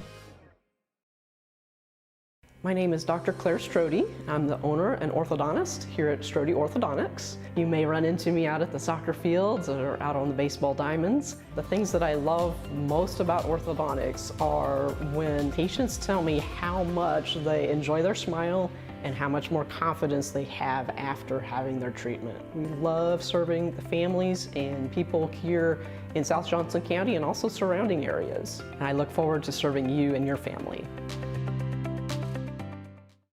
For more than 20 years, Gherkin Rental has been the place to go to get the job done in eastern Kansas and western Missouri. With a huge selection of quality equipment, from roll-offs to trailers, telehandlers to generators, power washers to popcorn makers. Experienced equipment professionals and clean, well-maintained tools to help you get the job done right. The first time. Gherkin Rental. Stop by any of their 13 locations across the KC Metro or call 855-GHERKINS. That's 855-437-5367. Hers Incorporated in Spring Hill is your area's premier small engine repair shop. Before you replace that faulty trimmer or mower, let our experts get you back to work. And if you are in the market for a new handheld, we carry Maruyama and Red Max trimmers. Plus, Hers is still the best place for hydraulic hoses, cylinder repair, and mechanical control cables. If that's not enough, we're also a UPS drop-off location. To learn more, visit us at hersinc.net, call 913-247-3530, or just stop on by.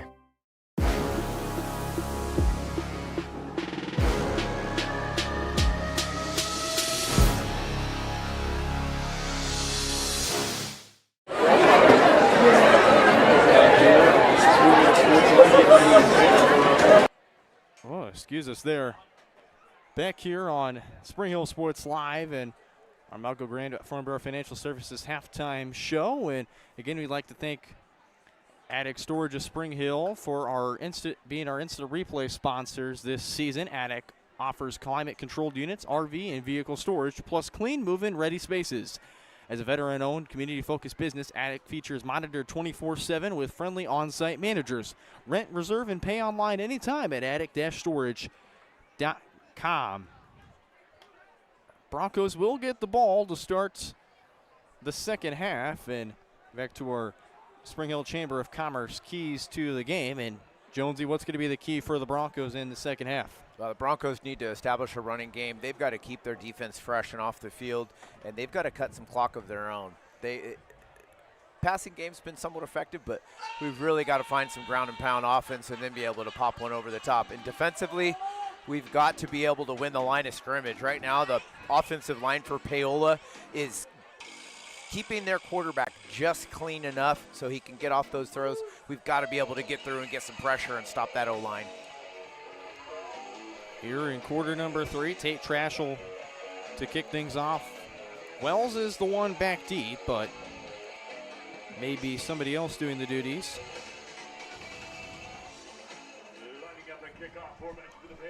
As we do apologize as our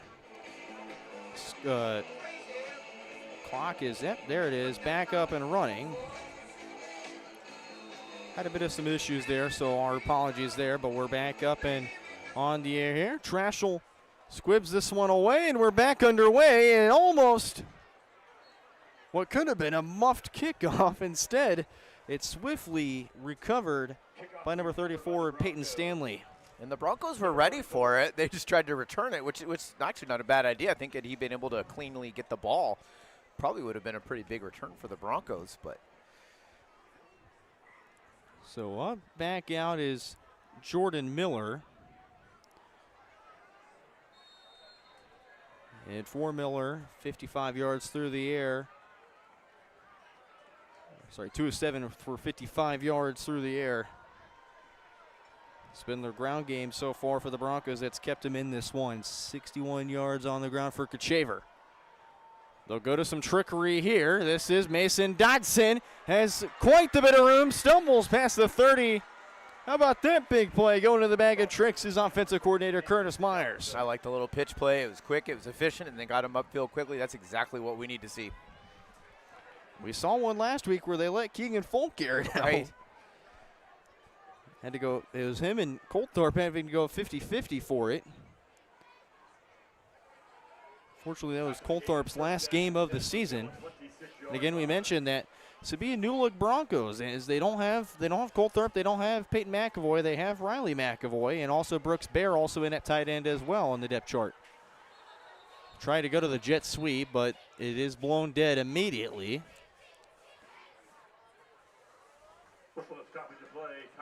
And they'll call a timeout. Spring Hill using a timeout here, and we'll take a timeout with them. 11:24 to go here in quarter number 3, all knotted up at 21. My experience at Strody Orthodontics was amazing. Like most people who had their first round of braces, I forgot to wear my retainer and so therefore had crooked teeth. I got engaged this year. I wanted straight teeth for my wedding, and so Dr. Strody was able to give me Invisalign, and now I have the straight smile that I've always wanted. We're gonna get such a welcoming experience here. The day of my wedding, I'm not going to be scared to take pictures. Now I can finally be confident with my smile on that big day. The industry's most advanced equipment and training.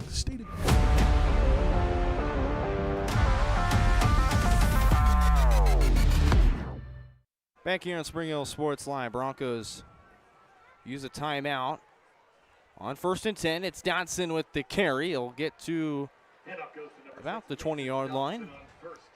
Stop short.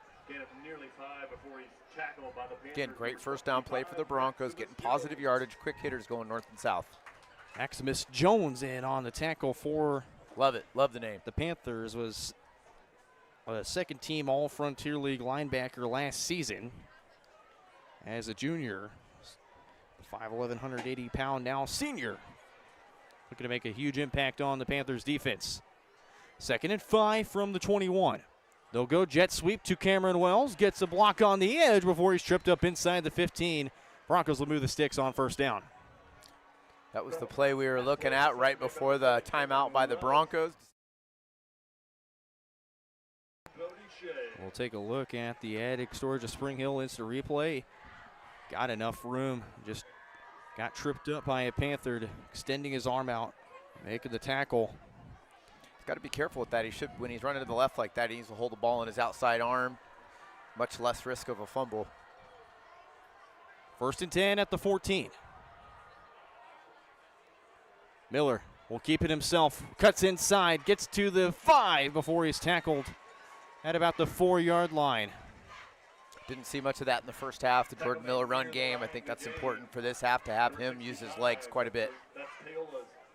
Carson Martin making the tackle for the Panthers. Second team nose tackle last year for the Panthers. Him and Jax Troutman at the front were all conference mentions. 2nd down and a yard to go. Miller gives it to Kachaver. He's in. Touchdown, Spring Hill. Very efficient drive for the Broncos. Exactly what they needed coming out of halftime. Didn't mess around, just running straight at the Panther defense. We'll go to our attic storage of Spring Hill. Instant replay there. Great blocking up the middle there. It's just what the Broncos needed as they take a 6-point lead. Make it now 7 points the lead. Hank Kachaver once again on the ground. Spring Hill has their first lead of the evening. The industry's most advanced equipment and training, state-of-the-art diagnostic tools, and the small-town friendly service you expect. That's J&T Auto Service in Spring Hill. Eliminate the veil of uncertainty with J&T Auto's digital diagnostic process. This unique service ensures transparency, clear communication, and documentation, allowing for a quick and complete repair. To learn more or to schedule an appointment, call 913-592-6424. You can also visit jtautoinc.com.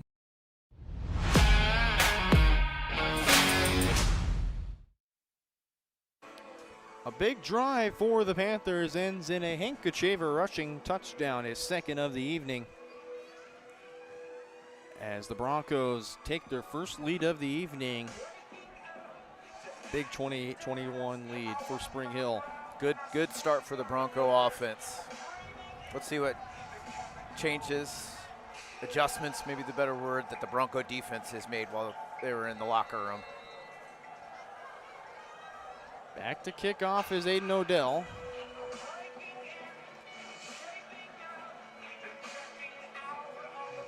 Three men back deep for the Panthers. Odell launches this one inside the 5. It'll be tracked down by the Panthers, going to the opposite side of the field before being rushed out of bounds. That was Easton Hensley on the return. Great effort by Hensley. He took up about 35, 40 yards of field just running for not a whole lot of gain. For the Panthers, number 9, Hensley chased out of bounds on the far sideline by number 6, Mason Dotson doing it on both, doing in special teams as well, forcing Hensley out of bounds. Panthers will start at their own 22-yard line. He's definitely what I would call a utility guy. He can kind of do whatever you want him to do.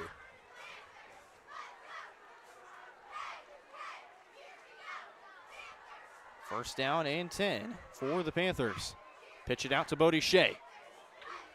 And he'll cut inside to the 25, get to about the 28-yard line. And he just was short of the first down there. Again, he's not making contact with the Bronco defense for several yards down the field, and that's huge credit to the Paola offensive line. They're not huge, but they're definitely, you can tell they're definitely strong. Braden Bell, the one to chase Shea out of bounds. And quick update, Bacers just scored once again on Tonganoxie, 31-3 Bobcat lead. Another handoff to, that was number 9 in Easton Hensley. Just short. Third down and just a yard coming up. Braden Bell back-to-back tackles. Another third down and short, and the Panthers. This is what they specialize in. This is what their type of offense is built for. They've had to face a lot of third down and longs. This one just short yard to pick up here.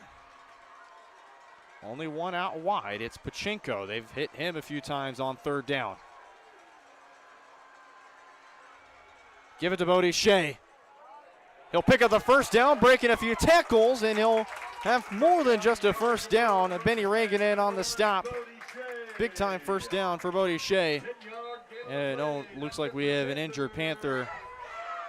It's Jax Troutman. And Shea, so hard to bring down. The spin move again. He was stopped in the backfield, and just that little rotation to the inside sprung him for the big first down carry. We'll step aside for the injured Panther.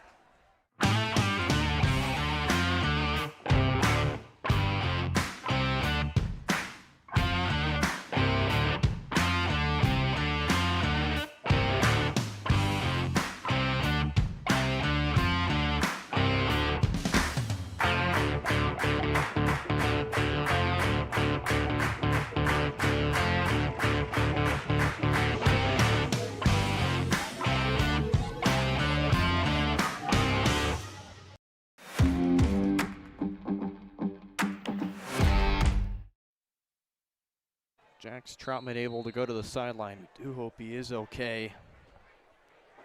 Being tended to by the training staff as we speak. So 2 subs they have in their place. Takari Milcher, one of the 2 in. Another handoff to Shea. Spinning free, but getting just a matter of a couple yards, and now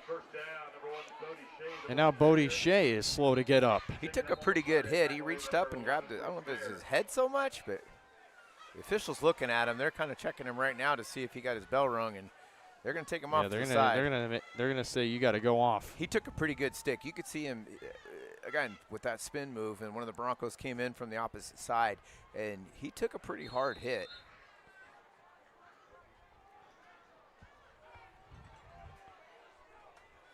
They're going to send out Brody. They're going to send out Brody Latto. Latto, a wrestler. Latto and also Hensley is also in the backfield. Again, Pachenko out wide. 2nd down and 8 yards to go. Play clock down to 5. Panthers got to get it off. They get it off just in time. Stein throws it out. He's got Pachenko. It's to the 50, and he'll be pushed out of bounds by Mikey Beck. They're going to have some forward progress. That's a little deceiving. They're going to be 3rd and short.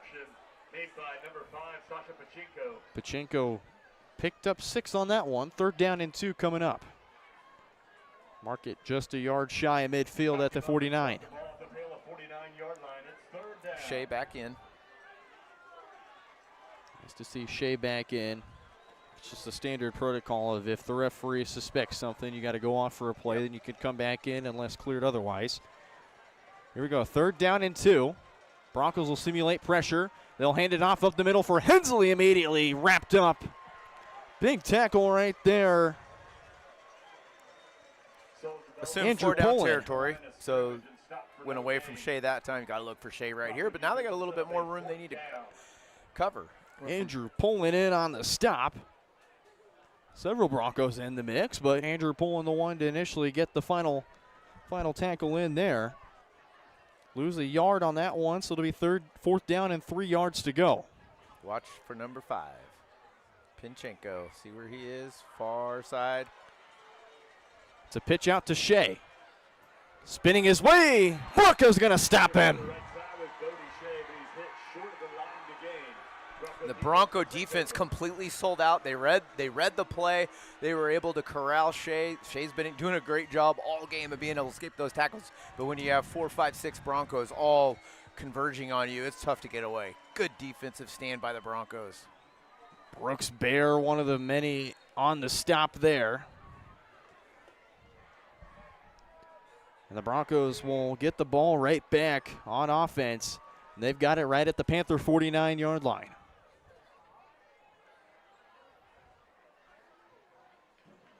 Low snap, give to Kuchaver, bounces to the outside. There goes Hank Kuchaver, cutting back middle of the field. Hank Kuchaver will hustle his way into the end zone. Love that final effort by Kuchaver. He just put his elbow up and just defended him and kept the defender at bay, showing some strength. Great first play for the Broncos to cushion their lead. Back-to-back touchdowns for the senior running back. 3 on the evening. And so far in the game of adjustments at halftime, the Broncos definitely have the edge. Odell on to kick the PAT. Snap good, hold good, kick. Drilled right through, and the Broncos are, no good. Just missed it. Nevertheless, it's another touchdown for Hank Kuchaver. Broncos lead at 34-21.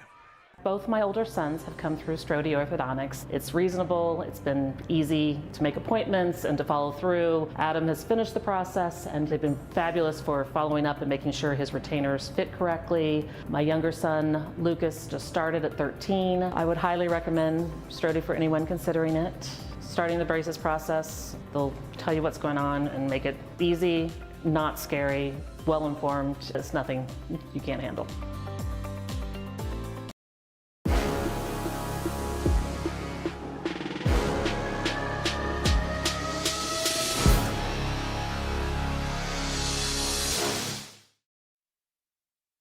As we cut away, the Broncos student section yelling the infamous "We can't hear you" to this home side student section of Paola. And well, he probably can't right now because the Paola is kind of trying to figure out what just happened.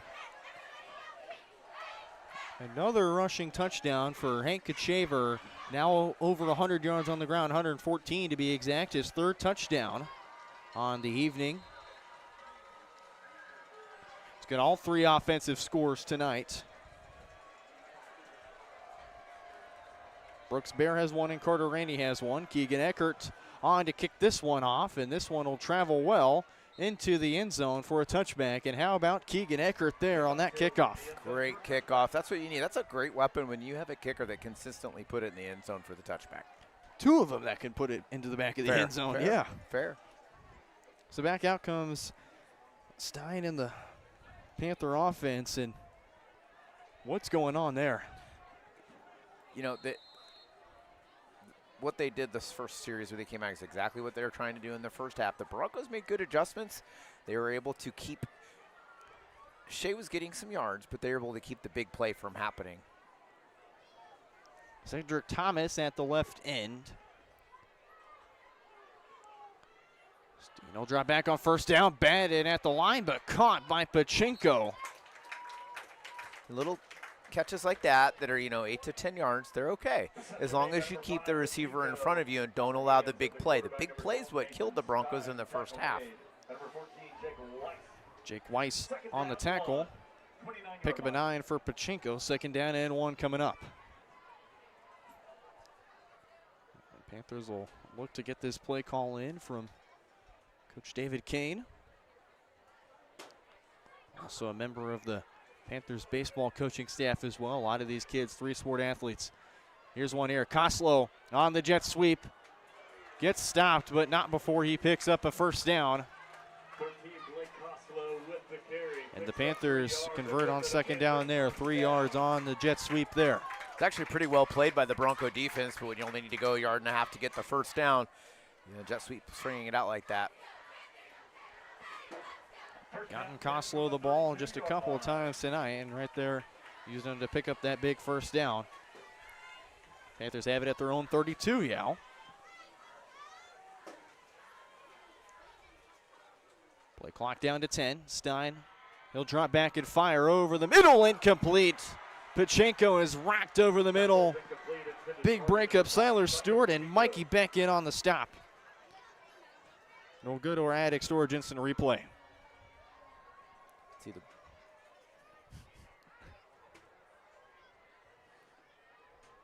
just trying to go over the middle there, and it was well played by the Bronco defense. There's a little bit of chatting going on, it looks like, between the D-backs and Pachinko. 2nd and 10. Flags fly. I imagine it's going to be a full start, and Brooks Bear I'd get out of his way in the too, air. to be completely honest, wouldn't you? They're going to call offsides on Spring Hill. Okay. So Paola will march forward 5 yards. It's going to be 2nd and 5.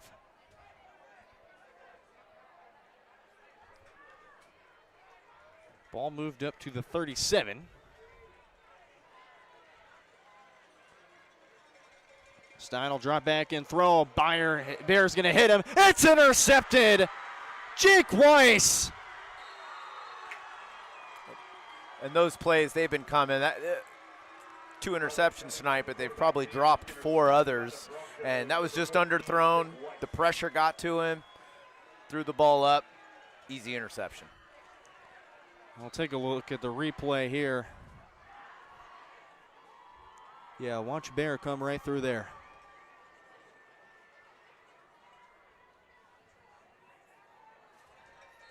Yeah, dangerous throw. 2nd interception from Stein tonight. Coach is probably telling Stein, just take the sack on that one.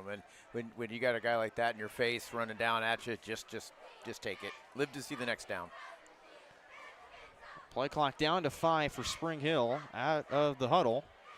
Got to get it off here now. Miller just gets it off in time. They'll give it to Dodson on the outside. Cuts near the left hash. There goes Mason. Dodson back inside. He's got a first down and plenty more to the 15-yard line.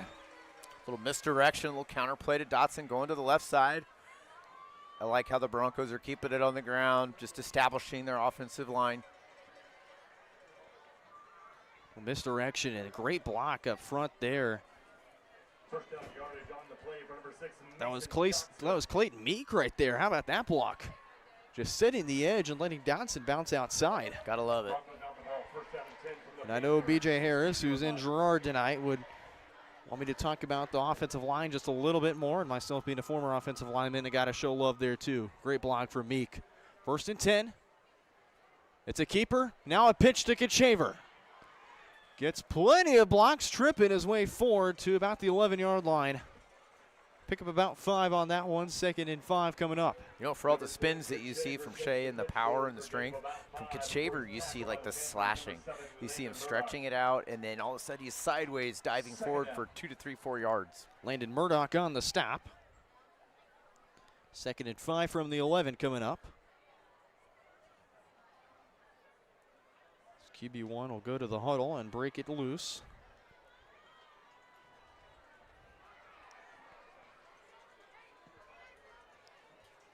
Second and 5. Miller pitches it out to Dotson. Miller will go to bat for his running back there and flag down on the play, so I don't think this will count there. Looks like holding. Bronco fans nevertheless will make noise. But then that'll quickly be diminished by the Panther fan clapping here as Broncos will waltz back to the 25 now. And you can see him, the officials out there talking to Folk. It's hard to block on the perimeter like that. Especially when you got to go one-on-one with a guy as about shifty and quick as you can be as well. Yeah, blocking in space is one thing, but blocking out in the open like that when you're kind of on an island, that's really hard. It's just, and it's also hard for the defensive back. Broncos break the huddle quickly. 2nd and 13. Miller fakes the pitch. He'll keep it himself. Why not? He'll be wrapped up at the 10-yard line. Great read from Jordan Miller. And again, well blocked by the Bronco offensive line. It's the initial fake pitch, and all right, one-arm scoop inside. I'll take it myself. Why not? Just followed his boys. Pickup of 11 on that, or pickup of 11. Nope. Pickup of 7. 3rd down and 5 from the 11.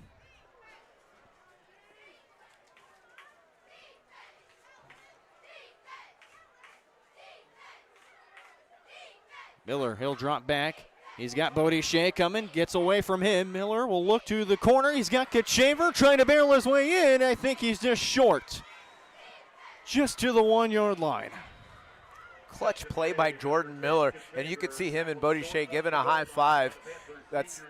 They knew they were in a little battle one-on-one, and Miller just kind of outran him and threw the clutch throw to Kachaver. Great effort by Miller. Just got it in space there. 1st and goal, 1 yard to go. Miller powers his way forward. He's in. Touchdown, Spring Hill. And the Broncos starting to assert themselves on both sides of the ball.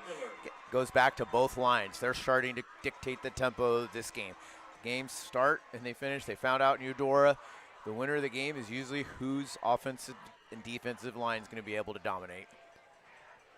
The Broncos will reach the 40 mark in the first touchdown on the evening for Jordan Miller now, who will step in as the holder.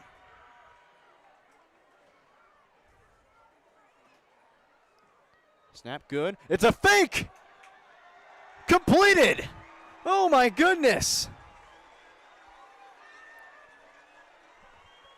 How about that for a catch? Peyton Stanley. And nobody saw that one coming for sure. 42-21, a true 3-score lead for the Broncos with a minute 26 to go here in quarter number 3. Hi, I'm Dr. Aaron Stills with Paola Vet Clinic. We'd like to thank you for trusting us with the care of your pets and large animals. At Paola Vet Clinic, we're proud to be your hometown veterinarians who know and care about your family. We provide cutting-edge diagnostic services, digital radiology, ultrasound, and in-house same-day blood work, chiropractic, and reproductive services. Come in and see us at our new location here in Paola in the Industrial Park with indoor cattle and equine facilities complete with a hydraulic tip chute. With a team of 11 veterinarians, our commitment to this community makes Paola Vet Clinic the vets you can trust.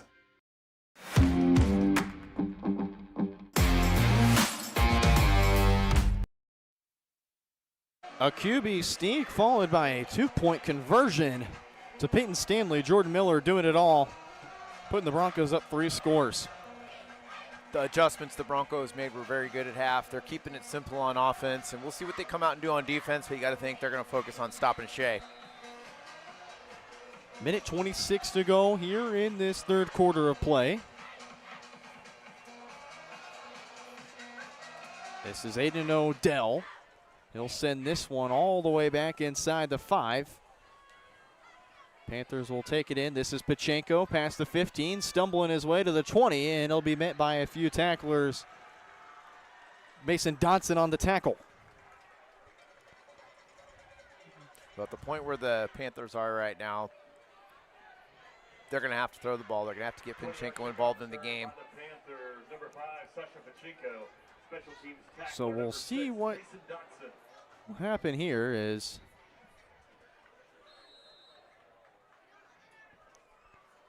Stein will be back in, so nice to see him back. He was slow to get up after the initial Brooks Bear hit. Understandable.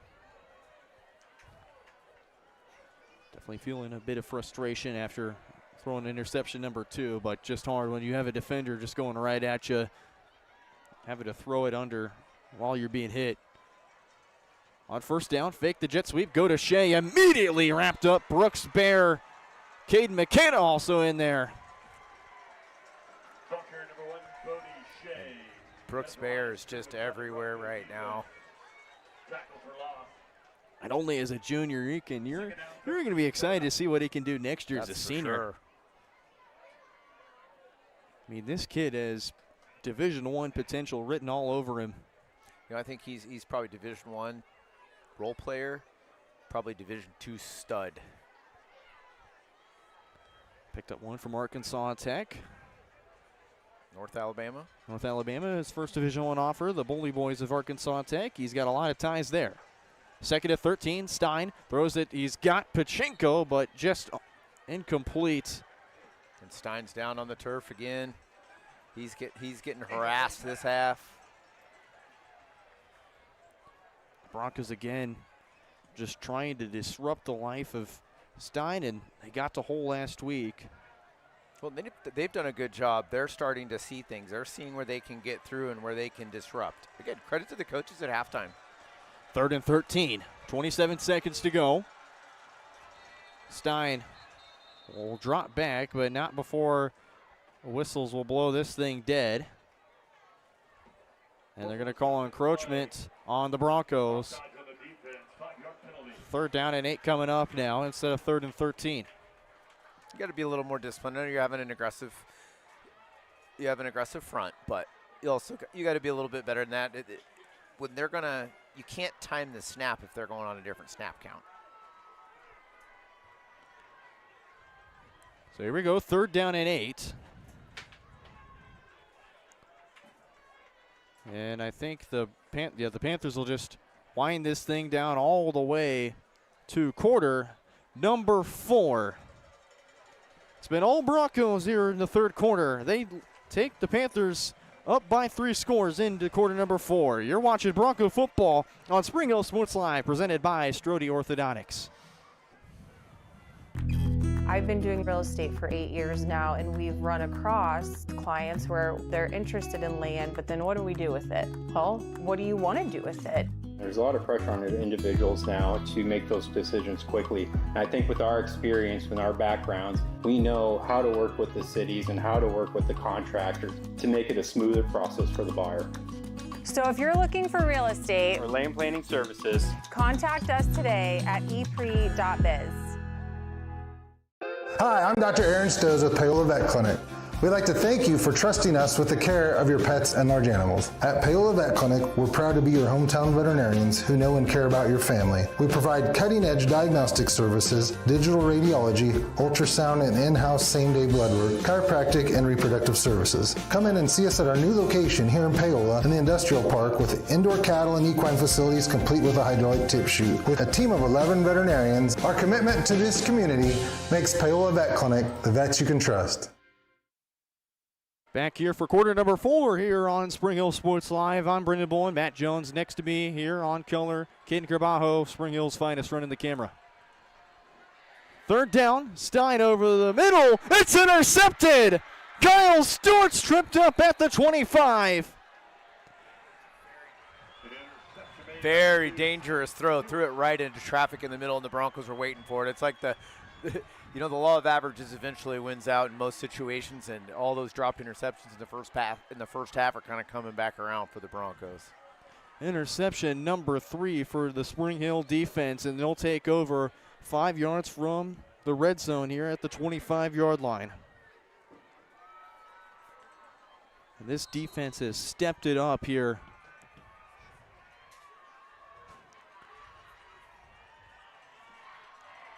Beautifully done tonight.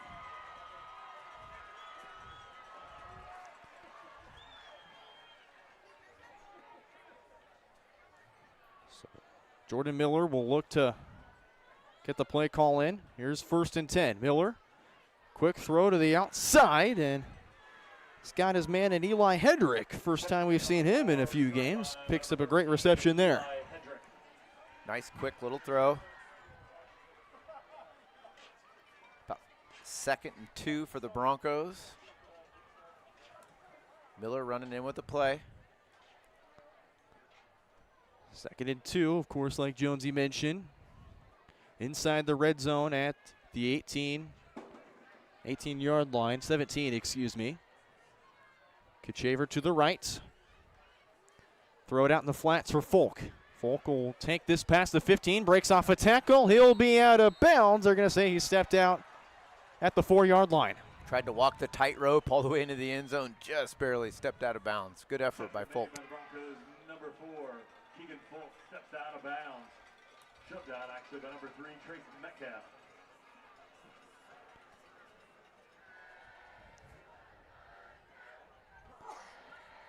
First and goal coming up for the Broncos, 4 yards to go. You can hear the Bronco faithful from the other side saying we want a first down, or I think they said touchdown now is what they should be wanting. Go up yet another score here. Miller, handoff, Dotson. Slices right through the defense. Touchdown, Spring Hill. And the Broncos are just pretty much having their way both sides of the ball right now. You can see Paola is deflated. Broncos, again, great adjustments coming out of the locker room after half. Masterful job by the Broncos offense here in the second half. Aiden Odell on to kick the PAT. Miller to hold. Max Kachaver to snap it. Snap good, hold good, kick. It's good. Extra point is up and good. And the Broncos start off this fourth quarter with a touchdown thanks to Mason Dotson. Broncos lead at 49-21. Whether you're trying to make the most of the next harvest, navigating a changing business landscape, or planning for the next chapter in your life, the professionals at Prime Accounting Solutions are here to help. With 10 locations, Prime Accounting offers convenient, friendly accounting and tax services at a fair price. Payroll, bookkeeping, business planning, personal tax filing, and more. And now Prime is the place to go for insurance. Bronco fans can find us at 408 North Webster in Spring Hill or call 913-592-2050. To find a location near you, go to primeaccounting.net.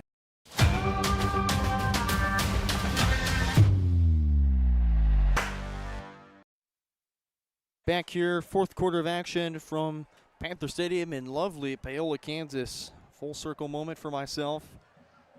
Got my first start here in the company as a fill-in when Dylan Funk got married. Nice. This was back a few years ago. Panthers took on the Tonganoxie Chieftains, and then my first ever start with the company for Paola Sports Live at this play-by-play position, Panther girls and boys basketball. So for those tuning in and from the Paola community, my special hello to you, and thank you for the opportunities you've given me throughout my career here with this company and it's awesome. My life as well. So I could be more thankful for this town of Paola, and also got some family from this Paola side as well. So nice to see them again. Keegan Eckert will boot this one away, taken in at the 11-yard line. And rocked immediately in the backfield. Big hit from Kyle Stewart. Stewart really put the hit on there. That was a solid hit.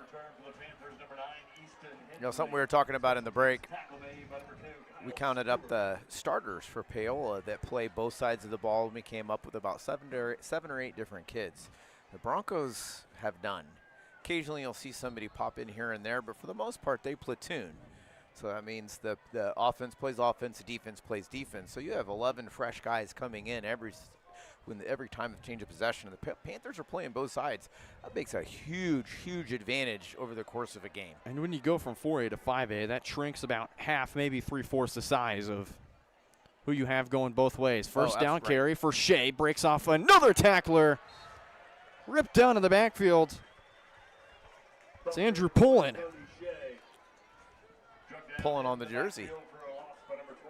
I think that was Carter Rainey, actually. It was Carter Rainey on the stop. Loss of 5 on that one, so 2nd and 15 coming up from the 15. You know, people, they always look at the premier 3-4A teams who are very good football teams. But there's a big jump when you get to 5A, and then even larger when you get to 6A. Just the depth that you have. You platoon. You have 3 to 4 kids that can play every position. 2nd and 15. Stein, high snap, gets it off to Pachenko, breaks a tackle, and Mikey Beck will be able to bring him down 2 yards past the original line of scrimmage. Got 3rd down and 8 coming up. And he made a man miss there in the open field. For is Mikey Beck initially going to be the one bringing him down.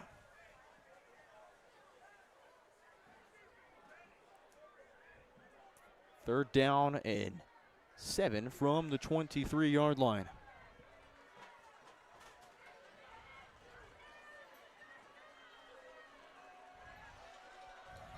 Big 3rd down coming up.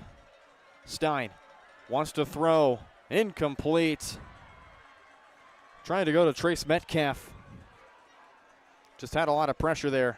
An outside ball like that, it's been a struggle. It's been completed a couple, but for the most part, that perimeter passing game has been very difficult for Paola this evening.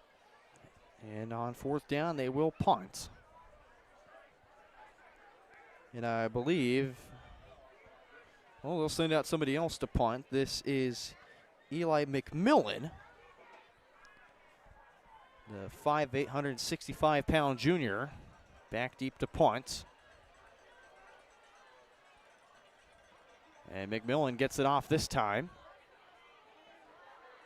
Taken in by Keegan Folk, immediately broken down by Blake Koslow. Koslow with the good hit for the Panthers. Bronco offense ready to come back on the field. They've scored their last 4 drives now. I have a feeling I don't think they're done quite yet. This is a rivalry game. I think they want to go for more here. Why not? I think you're right. I think the Broncos have been at the hands of a lot of Panther beatdowns over the year. Paola's never been shy over the years about scoring at will against them. There's been a lot of really good Paola teams, and they've never been shy about just dominating their opponents, including the Broncos. First down. To give to Kachaver, stuffed immediately at the line of scrimmage. Big stop right there by number 33 in Ryland Grandin, making the stop. They're going to give him a yard, but I'm not sure. I think that looks like he might have got 3 inches. And you go back to the Panther beatdowns all the way back to 1998 and probably even before and after that. And when the Panthers won the 4A state title back in 98. Right. I mean, that's the level of dominance we've seen from the Panthers in the state of Kansas. But, you know, as of recently, they've had their ups and downs, but it's a pitch out to Kachaver. Just maybe a yard or two on that one. Third down, a couple to go coming up. Riley Grandin on the stop once again for the Panthers. Third down and 6 is the appropriate yardage coming up. We've seen a lot of, you know, this city of Paola, they've had their share of shed dominance in the past. And this community has continued to grow, so they're looking for their next big break. On third down, outside give to Dodson, and barrels right into his own blocker before being He probably could have got the first down, and he made a slight cut, but he shot back about 3 yards after running into the tail of his lineman. Oh, man. Fourth down and 2, and maybe went back 2 yards after running into one of his own blockers upfield, so.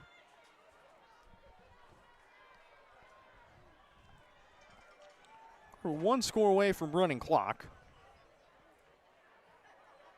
I think that's what the Broncos are going to try and do here. Fourth down and 2, they'll go for it. 2 in the backfield. Miller again under center. Trying to get the Panthers to jump here. Doesn't get the avail as the Bronco fans don't like that one, and Coach Bouchard will call a timeout before the play clock hits 0. And there's a flag issued. Okay. I think they're going to call an unsportsmanlike or sideline warning. That would be the second one, so that would be the penalty. So an unsportsmanlike penalty on the Spring Hill sideline. As we'll take a timeout break with them. 49-21, 6:54 left to go here in this ball game. Find whole body wellness with Sozo Chiropractic in downtown Spring Hill. Relax and recharge with medical grade infrared. Experience natural relief with dry needling and acupuncture. Or try stem wave therapy, a cutting edge option for pain relief and healing. Whether it's you, your kids, or your family, Sozo Chiropractic is here to help you feel your best. Visit us at 102 South Main in Spring Hill or call 913-592-0010. Sozo Chiropractic. Relax, restore, and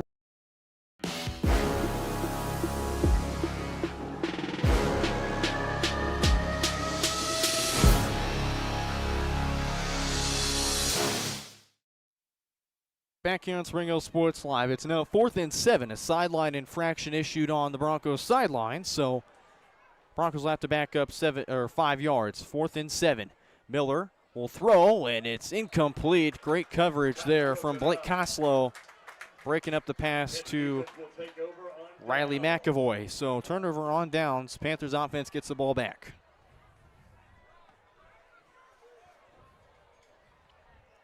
Mason Stein will come back onto the field in a moment as Coach David Kane will let the young sophomore go out there and try and recoup and get a score back. And that's really, I think, what the Panthers need to do this drive is just get a score back. Yeah, they're just running their offense, and you know their season is by no means done. This is a 5A school they're playing, and you know they won't see them again for maybe ever, probably not ever, but many years. Man in motion is Koslow. They'll pitch it out to him here on first down. Gets to the edge and raced out of bounds immediately. Blake Surrey on the stop. 3 for Paola got away with some perimeter blocking that was very handsy. Calling out Trace Metcalf there? Yep. Pick up a 5 on the play. 2nd and 5 for the Panthers at their own 48-yard line. So get the initial call from the sideline, and Stein again back under center. Give up the middle to Bodie Shea, and he will churn his way for 3rd down and just a yard short. Broncos front 3 making the stop. They're going to force Paola to a 3rd down and 2. To be able to have the 2nd string guys in on defense for the Broncos. So 3rd down and short.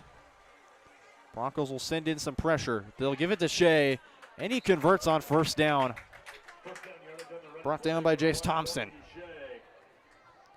The Broncos 2nd string really doing a pretty good job. Shea's hard to bring down.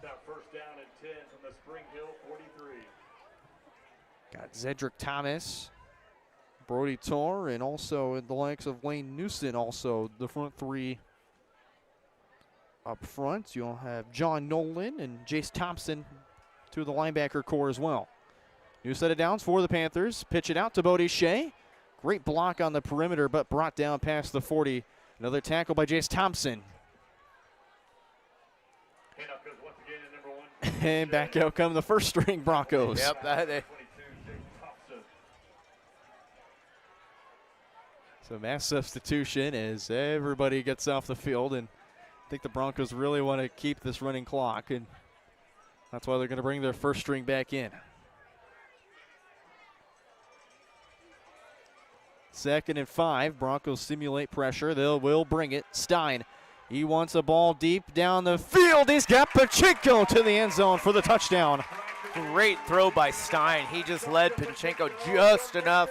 Pacheco had that little bit of a step to be able to get into the end zone, and the Broncos starters are probably like, oh, man. Panthers finally get their break, and another big touchdown for Sasha Pacheco, his 2nd on the evening. Panthers will look to cut it down to a 3-score deficit here. And we've got a flag on the play. Wondering, it will be on the Broncos. Referee pointed in that direction.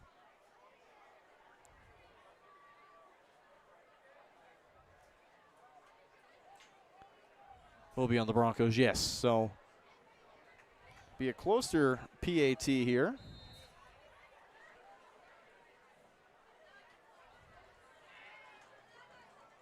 Snap good, hold good, kick is through for Traxel.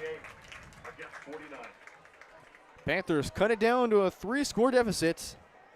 28 points on the board for the Panthers, 49 for the Broncos.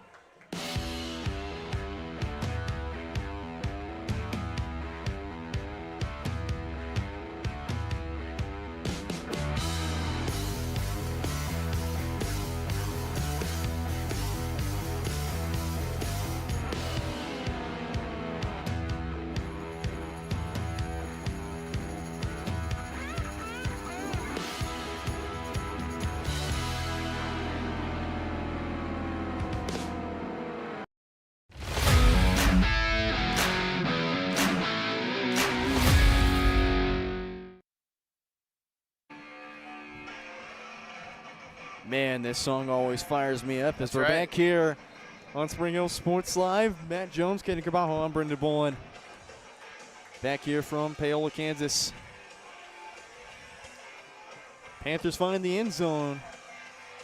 Sasha Pacheco is 2nd receiving touchdown on the evening. 49-28 our score, but 5 minutes and 4 seconds all for the Broncos to keep control of. And they're going to go for the squib, so Jordan Miller is the one back deep. Keegan Folk, Cameron Wells also the 3 back, and got a cluster of Broncos ready to get the squib here. Traxel will kick it deep instead. Be taken in by Cameron Wells. Up past the 5, Wells hurdles over a man. Gets to the 29-yard line, and that's where the Broncos offense will start. When you see that he can kick it that deep, you wonder why they squib it every time. Guess something to make you ready for, but that's a pretty big field position game when you don't have to go the full length of the field. I was anticipating, the Broncos were anticipating, all right, they're ready, gonna squib, yeah. And all of a sudden, boom, they're like, whoa, sideline has to feel like, whoa, what just happened here? They'll mark it at the 30. Say Cameron Wells' athletic attempts there got Broncos a yard better field position than originally marked. So 1st and 10 from the 30-yard line. And Jordan Miller go back to work here. On 1st down, Miller, he'll roll out. He wants a man deep, downfield, wide open. It's Keegan Folk who hauls it in at the 25. There goes Keegan Folk, ripped down inside the 10. Man, oh man, what a play that was. And it's a rivalry game. If they're saying if the Panthers are going to continue to score, then you know what? We're going to do the same thing. We're going to come right back at you. No love lost. And Miller wanted every bit of that pass.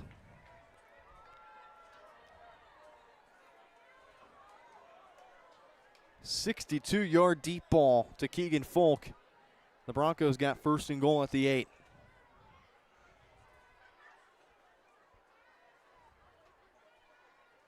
Miller on a bootleg. Wants to throw. He's got Troutman coming. Breaks away from him. Now he'll roll to the other side. Looking for the end zone still. He'll have to throw it away. Intercepted. And that one he's gone. Is going to the house. Probably a poor decision by Jordan Miller to loft it up like that.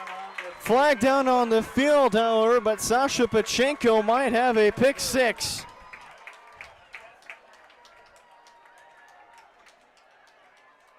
And I have a feeling that one's going to be pick it up.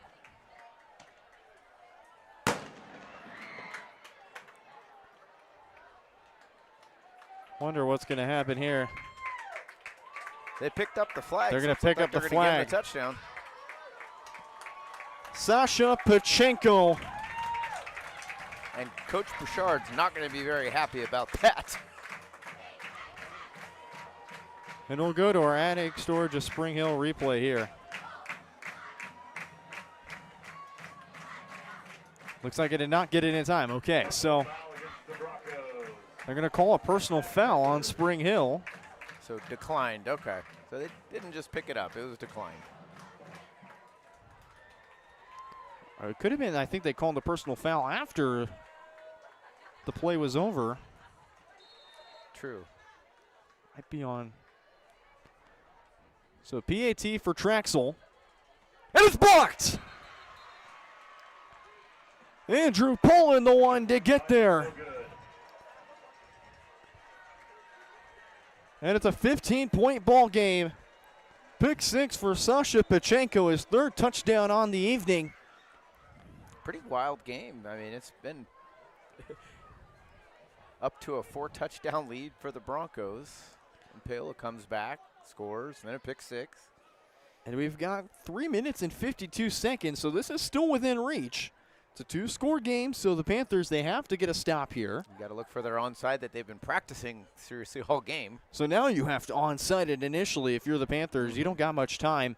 You're going to have to onside it here. No ifs, ands, or buts about it.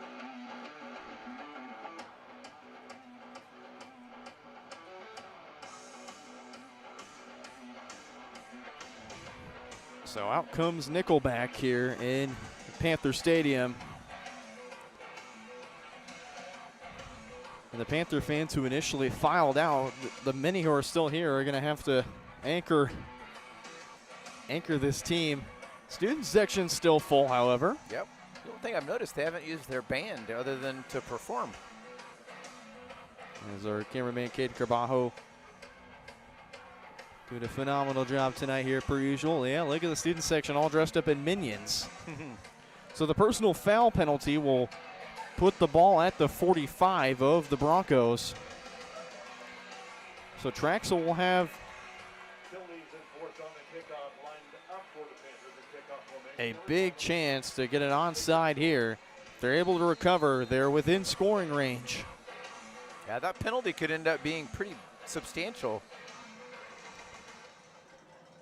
Traxel gets it on the ground, downed by the Broncos. That is Carson McCormick, the sophomore. Good job fielding it. They were ready for it. Obviously did a good job of just catching it and hitting the ground. So the Broncos will get the ball on offense, but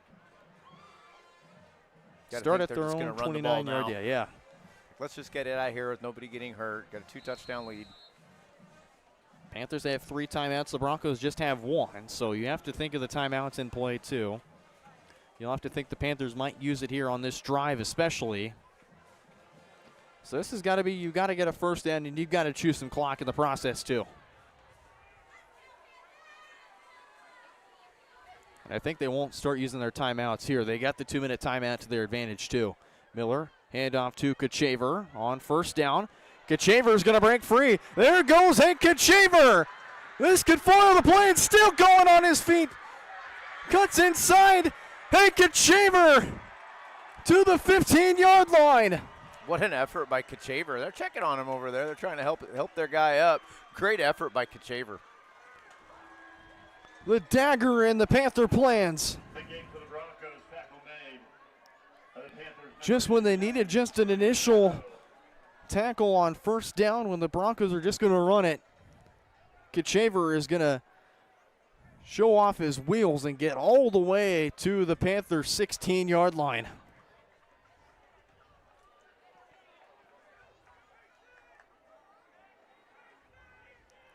No, excuse me, no 2-minute timeout. I should mention there. Miller to Dotson, up the middle. Ripped down right near the 10-yard line, about the 12. You know, it's interesting, and high school football stops enough with the first down situations and such. They probably don't need a 2-minute timeout. True. But it would make it more interesting. I mean, not more interesting. It would just add a different dynamic of it. But then you're probably looking at, okay, we got to start. The clock would be started a lot quicker, and that's probably not feasible with the limited officials on the field. 2.5 minutes. 2nd and 5. Another handoff to Dotson. And he's got enough for first down and goal. Clock continuing to run here. So we're going to cross the 2-minute mark and continue to wind down because, again, no 2-minute timeout, of course. So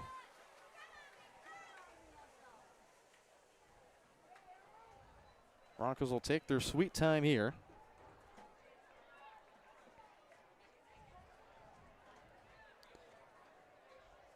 And what a win it will be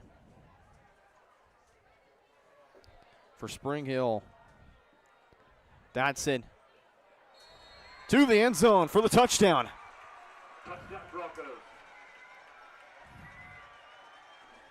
And that might be just the dagger when the Panthers thought they got themselves back in it. Yeah, just enough to make it interesting, but the Broncos assert themselves, just giving a good dose of Kachaver and Dotson, just what they needed. And Odell to kick the PAT coming up.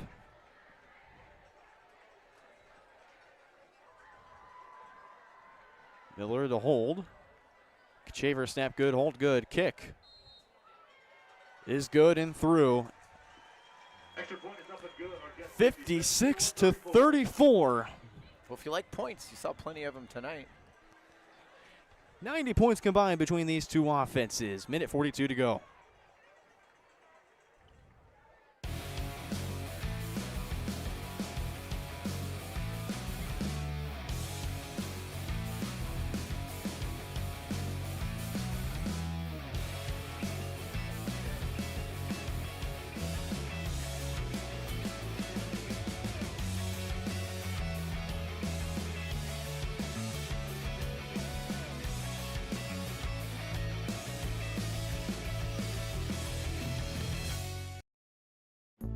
Buy one Sonic Smasher and get another free. That's right, buy one hand-smashed Angus beef Sonic Smasher and get another free. It's the dual threat quarterback of burger deals. Buy one, get one free in the Sonic app.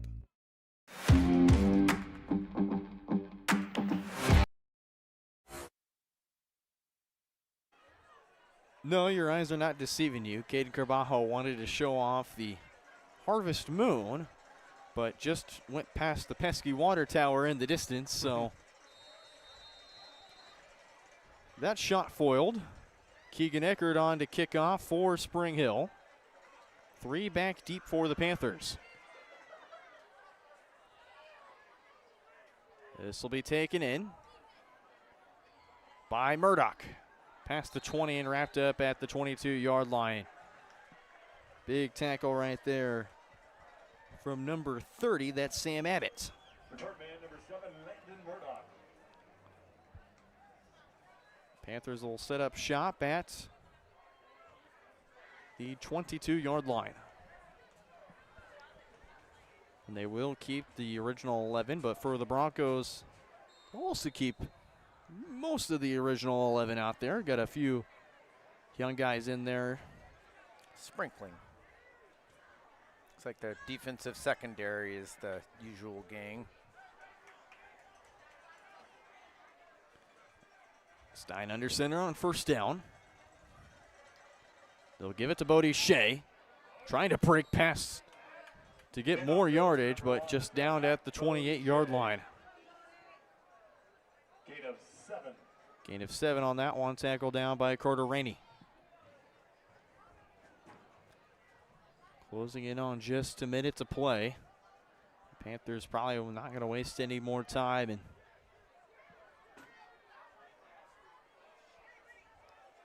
second down and 3. They'll pitch it out. Costello breaks free, but not before he's met at the 37-yard line. Excuse me, that is Easton Hensley. This time was number 9.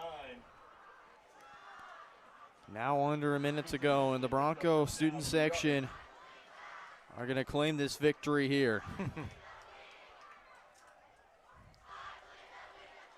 First down, Hensley gets rocked out of bounds. Benny Reagan in on the stop. Little fellow tap to the top of the head saying good job. Good hard run by Easton Hensley. Clock stops, 39 seconds.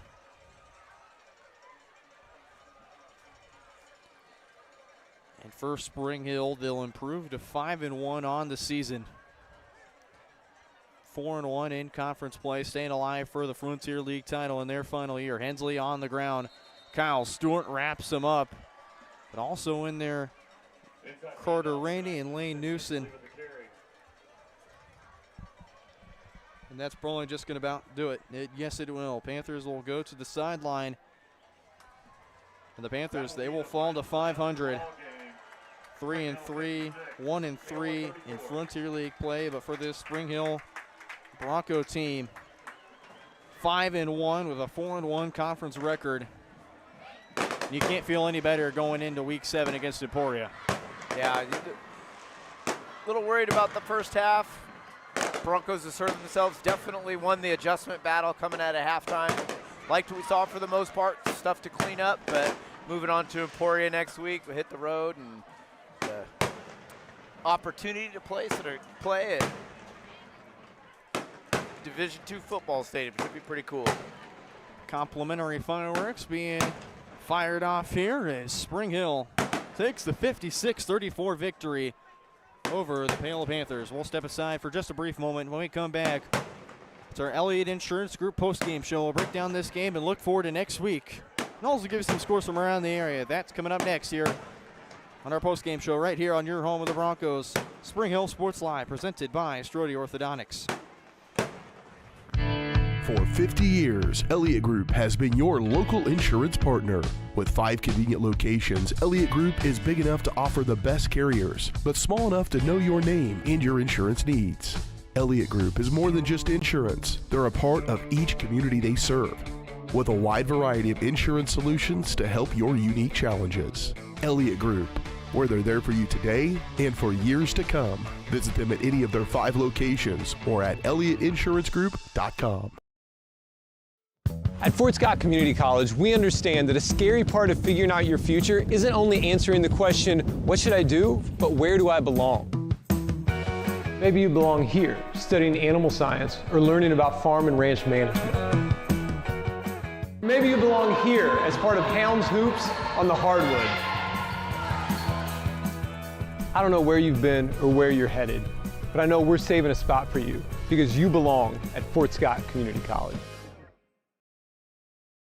Hi, I'm Katie Casey, and I'm honored to be a third-generation realtor in our Crown Realty family. My dad and grandparents started Crown Realty in 1973, and since then we have grown to become one of the largest brokerages in the Midwest. We now have 8 office locations and over 150 agents covering about 20 counties across Kansas and Missouri. Reach out to us today to experience the Crown Realty difference, where we are committed to treating our agents like family and our clients like royalty.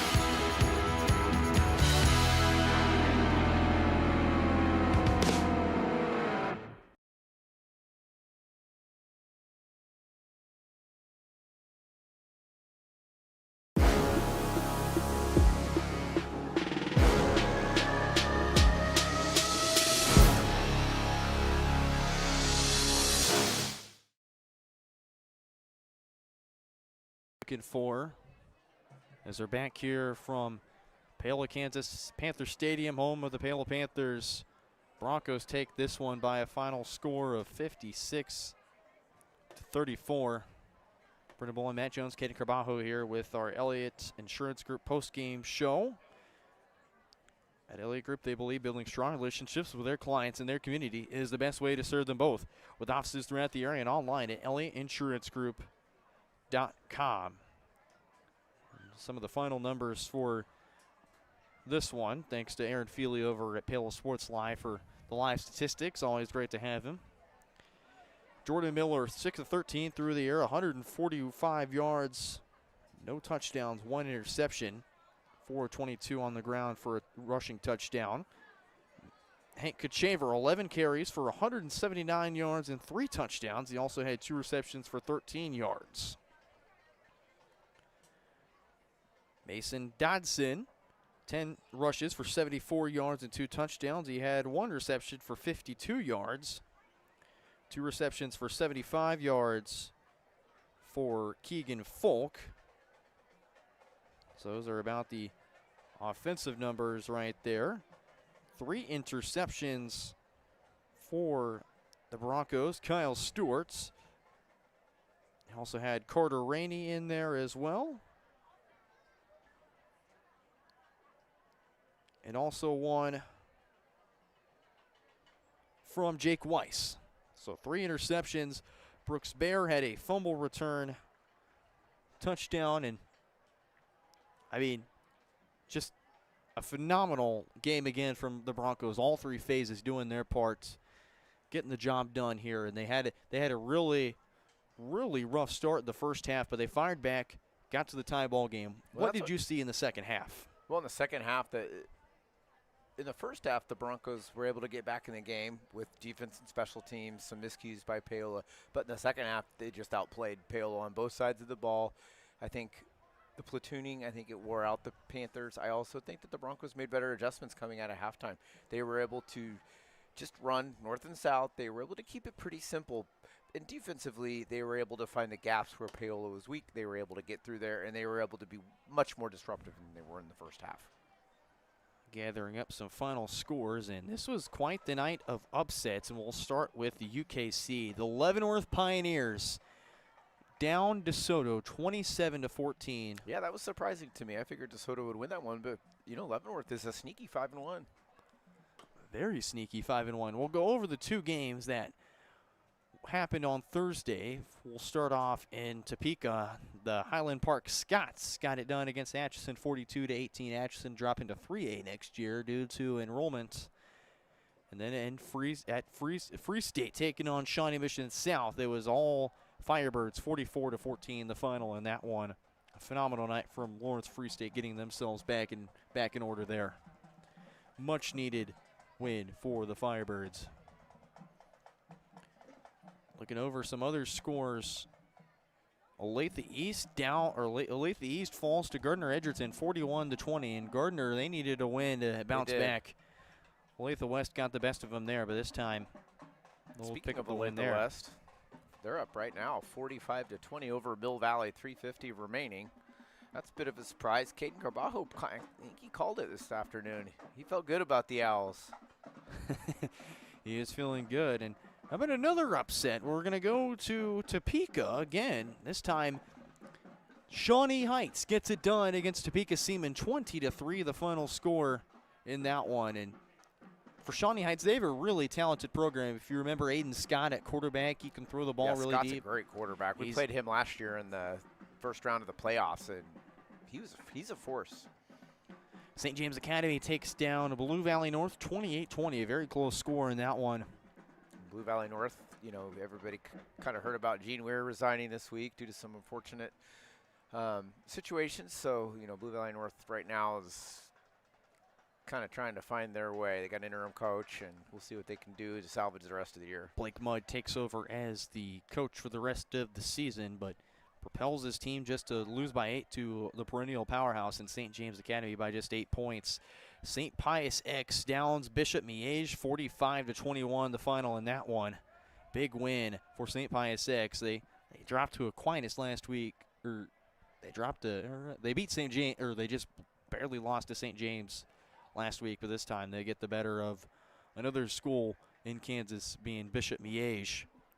Wyandotte and Washington. Washington destroyed Wyandotte 70-0, the final in that one.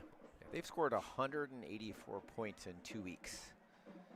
That's why they are the #1 team in 5A right now. But again, they're not going to do that to Mill Valley, Aquinas, Spring Hill, DeSoto, Basel-Linwood. It'll be very interesting when they have to come out and play teams that have played in the Frontier League, played in the EKL, played in the Sunflower League. Although they'll be the #1 seed due to point differential and record, we'll see how good they really are come playoff time. Some current scores that I have, we'll start off with the Frontier League. Basel-Linwood downs Tonganoxie 38-10, the final in that one. And there was an ejection in that Baser in the 8 Mile Showdown. Baser gets the best of Tonganoxie, and I believe it's the final matchup between the two, as Baser will have an extra conference member joining him, and they'll unfortunately have to get a non-conference member to move out of the schedule. So I think Tonganoxie and Baser, unfortunately, this was the last year in the matchup. Bobcats getting the last laugh. The last 2 years they've gotten victories. Independence traveled to Eudora. Eudora gets the 40-point win, 54-14, the final in that one. Eudora cruising through to keep the Frontier League title in their grasp, but we got 2 weeks to go. Rockhurst, they scored. They're considering going for 2. It's in overtime. So we're looking at 35-34. Aquinas is up. If Rockhurst converts, they win. If they don't, Aquinas will come up. So we'll see if they kick it. We'll see if they go for it. Piper and Lansing, that one, Piper all over the Lions, 44-6. The final in that one will open up the season next year in Lansing, 2026-2027 football year. I believe Lansing was the one mentioned to start things off. Looking over some other scores that I'm trying to notably go for. 28-0, Olathe South over Olathe North.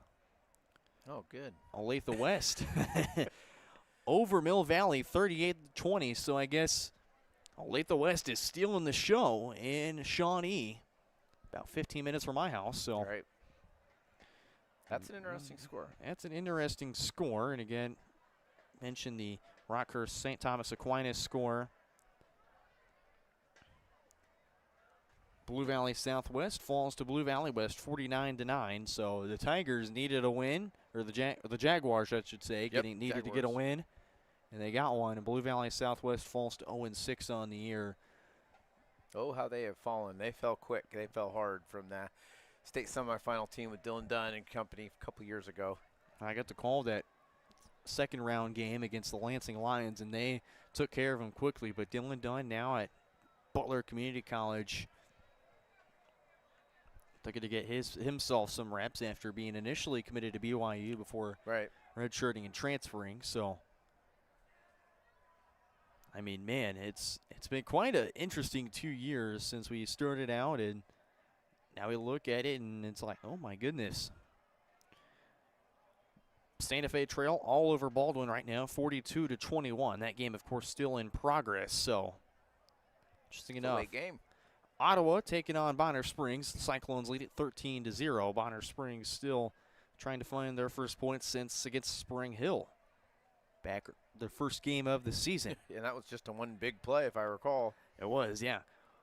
J.C. Harmon taking on Schlegel. Schlegel, the Stallions down the Hawks 44-0 in that one. Lawrence against Shawnee Mission Northwest. The Cougars down the Chesty Lions 26-7. Lawrence not been their year this year. No, they had a really great class last year and the year before that, but just unfortunately, it's just not been the year for the Chesty Lions. And I'll go to my home, my family side, Liberty North, Lee Summit North. Mustangs all over the Eagles, 27-14. And Lee Summit North under an interim head coach as well, so nice to see them getting over perennial powerhouse Liberty North, just picking up the win over Staley last week after head coach Drew Hudgens got Chiefs Coach of the Week. That week they defeated the Falcons of Staley. Not seeing any more. Pittsburgh will take on the Missouri side Smithville. It looks like they're down 17-0. To the Warriors, yes. And then Rockhurst converted the 2-point conversion, and the Hawklets beat Aquinas 36-35 in overtime. So what an interesting game. You know, we're looking right now at, so that gives Aquinas their first loss of the year, and Mill Valley their second loss likely this year. So. And it's interesting as we take a look at this matchup next week, as Spring Hill will travel all the way to Welch Stadium, home of the Emporia State University Hornets, as the Broncos take on the Emporia Spartans under first-year head coach and uncle of mine, Daniel Goodman, former special teams coordinator for the Hornets for a few years now, taking over this Trojans program, who they've seen a lot of great heights under his first year. Sat 2-3. They had a tough game against Manhattan, but well, they've won games. I mean, they hadn't won a game in several years. So just the fact that they've got a couple dubs this year is huge for them. There was a 25-game win streak that spanned close to a few seasons. Then now finally they're able to snap that losing streak and get another win, especially included in that, as Emporia played Washburn Rule. The final in that one, the Blues down the Spartans 38-0. They trailed 7-0 at halftime. So it was a big second half for the Blues. Well, we get that. That's the same for us.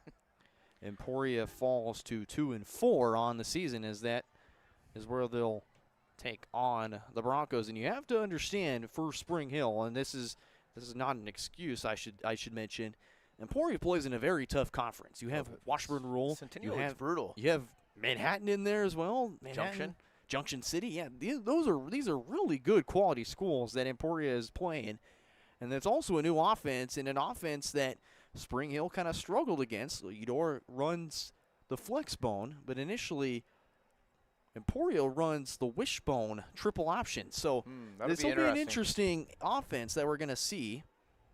Yeah, they need to come to play. They need to assert themselves, and they need to extend the point differential a little bit, because that's why, Coach, you can see that he's continuing to try to score, because they've got to be able to find a way to get away from Aquinas and Mill Valley in the bracket somehow. And now that you have Aquinas and Mill Valley right near you in the bracket, and we talked about this just recently through text messages, as the way it sits right now, Spring Hill would have to play Blue Valley North. It would be a home game.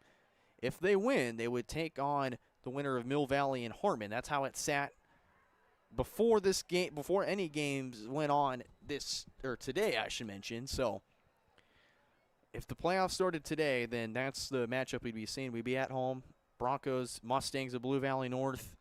Be the first playoff game for interim coach Blake Mudd, and the winner would move on to play probably at Mill Valley, interesting enough. So yeah, with the loss tonight, you never know. So we'll see. There's a lot of football left to be played, and Broncos, all they can do is control going down to Emporia and getting a dub and finish out the regular season against Lewisburg. And for the Panthers, they fall again to the side of the 1-3 in conference play, 3-3 on the season. They fall back to 500, and their schedule, they've got a date with the Cardinals coming up here in 2 weeks. This is like the Chieftains. They have an interesting rest of the schedule coming up as they get their next matchup. They got a matchup against Bonner Springs, so they have a chance to get back to above 500. Right. But then you look at the rest of the season, and they've got to take on Eudora to round out the year. So you're looking at possibly a 500 team. But this Panthers team, we saw, they put up a fight against Spring Hill, and they got to their weakness. And if you give Eudora possibly a taste of your own medicine, I mean, what could that do to this matchup coming up? Right. I think, we'll just keep plugging away, and the Broncos need to just keep doing their thing. That's the only thing they can control, and finish the season 7-1. We thank our viewers at home and possibly even here at the stadium listening in. This has been another presentation of Bronco football here on Spring Hill Sports Live. Next up on the channel, coming up this Tuesday, Bronco boys soccer takes on the Lansing Lions in a future UKC matchup. That coverage begins at around 6 o'clock, our pregame show. 6:15, I'd probably say, preferably. Caden and myself will have the call on that one. But again, on Friday, the Broncos take on the Spartans of Emporia High School at Welch Stadium. A big-time matchup and a big-time crew. I'll have that mentioned coming up in just a matter of moments. For my partners in the booth, Matt Jones, Katie Carbajo behind the camera, I'm Brendan Bolin, signing off from Panther Stadium in Paola, Kansas. Have a great night, folks, and as always, go Broncos.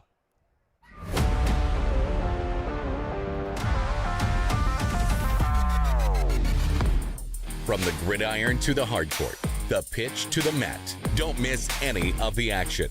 We're there with live, local sports coverage at VarsitySportsLive.com.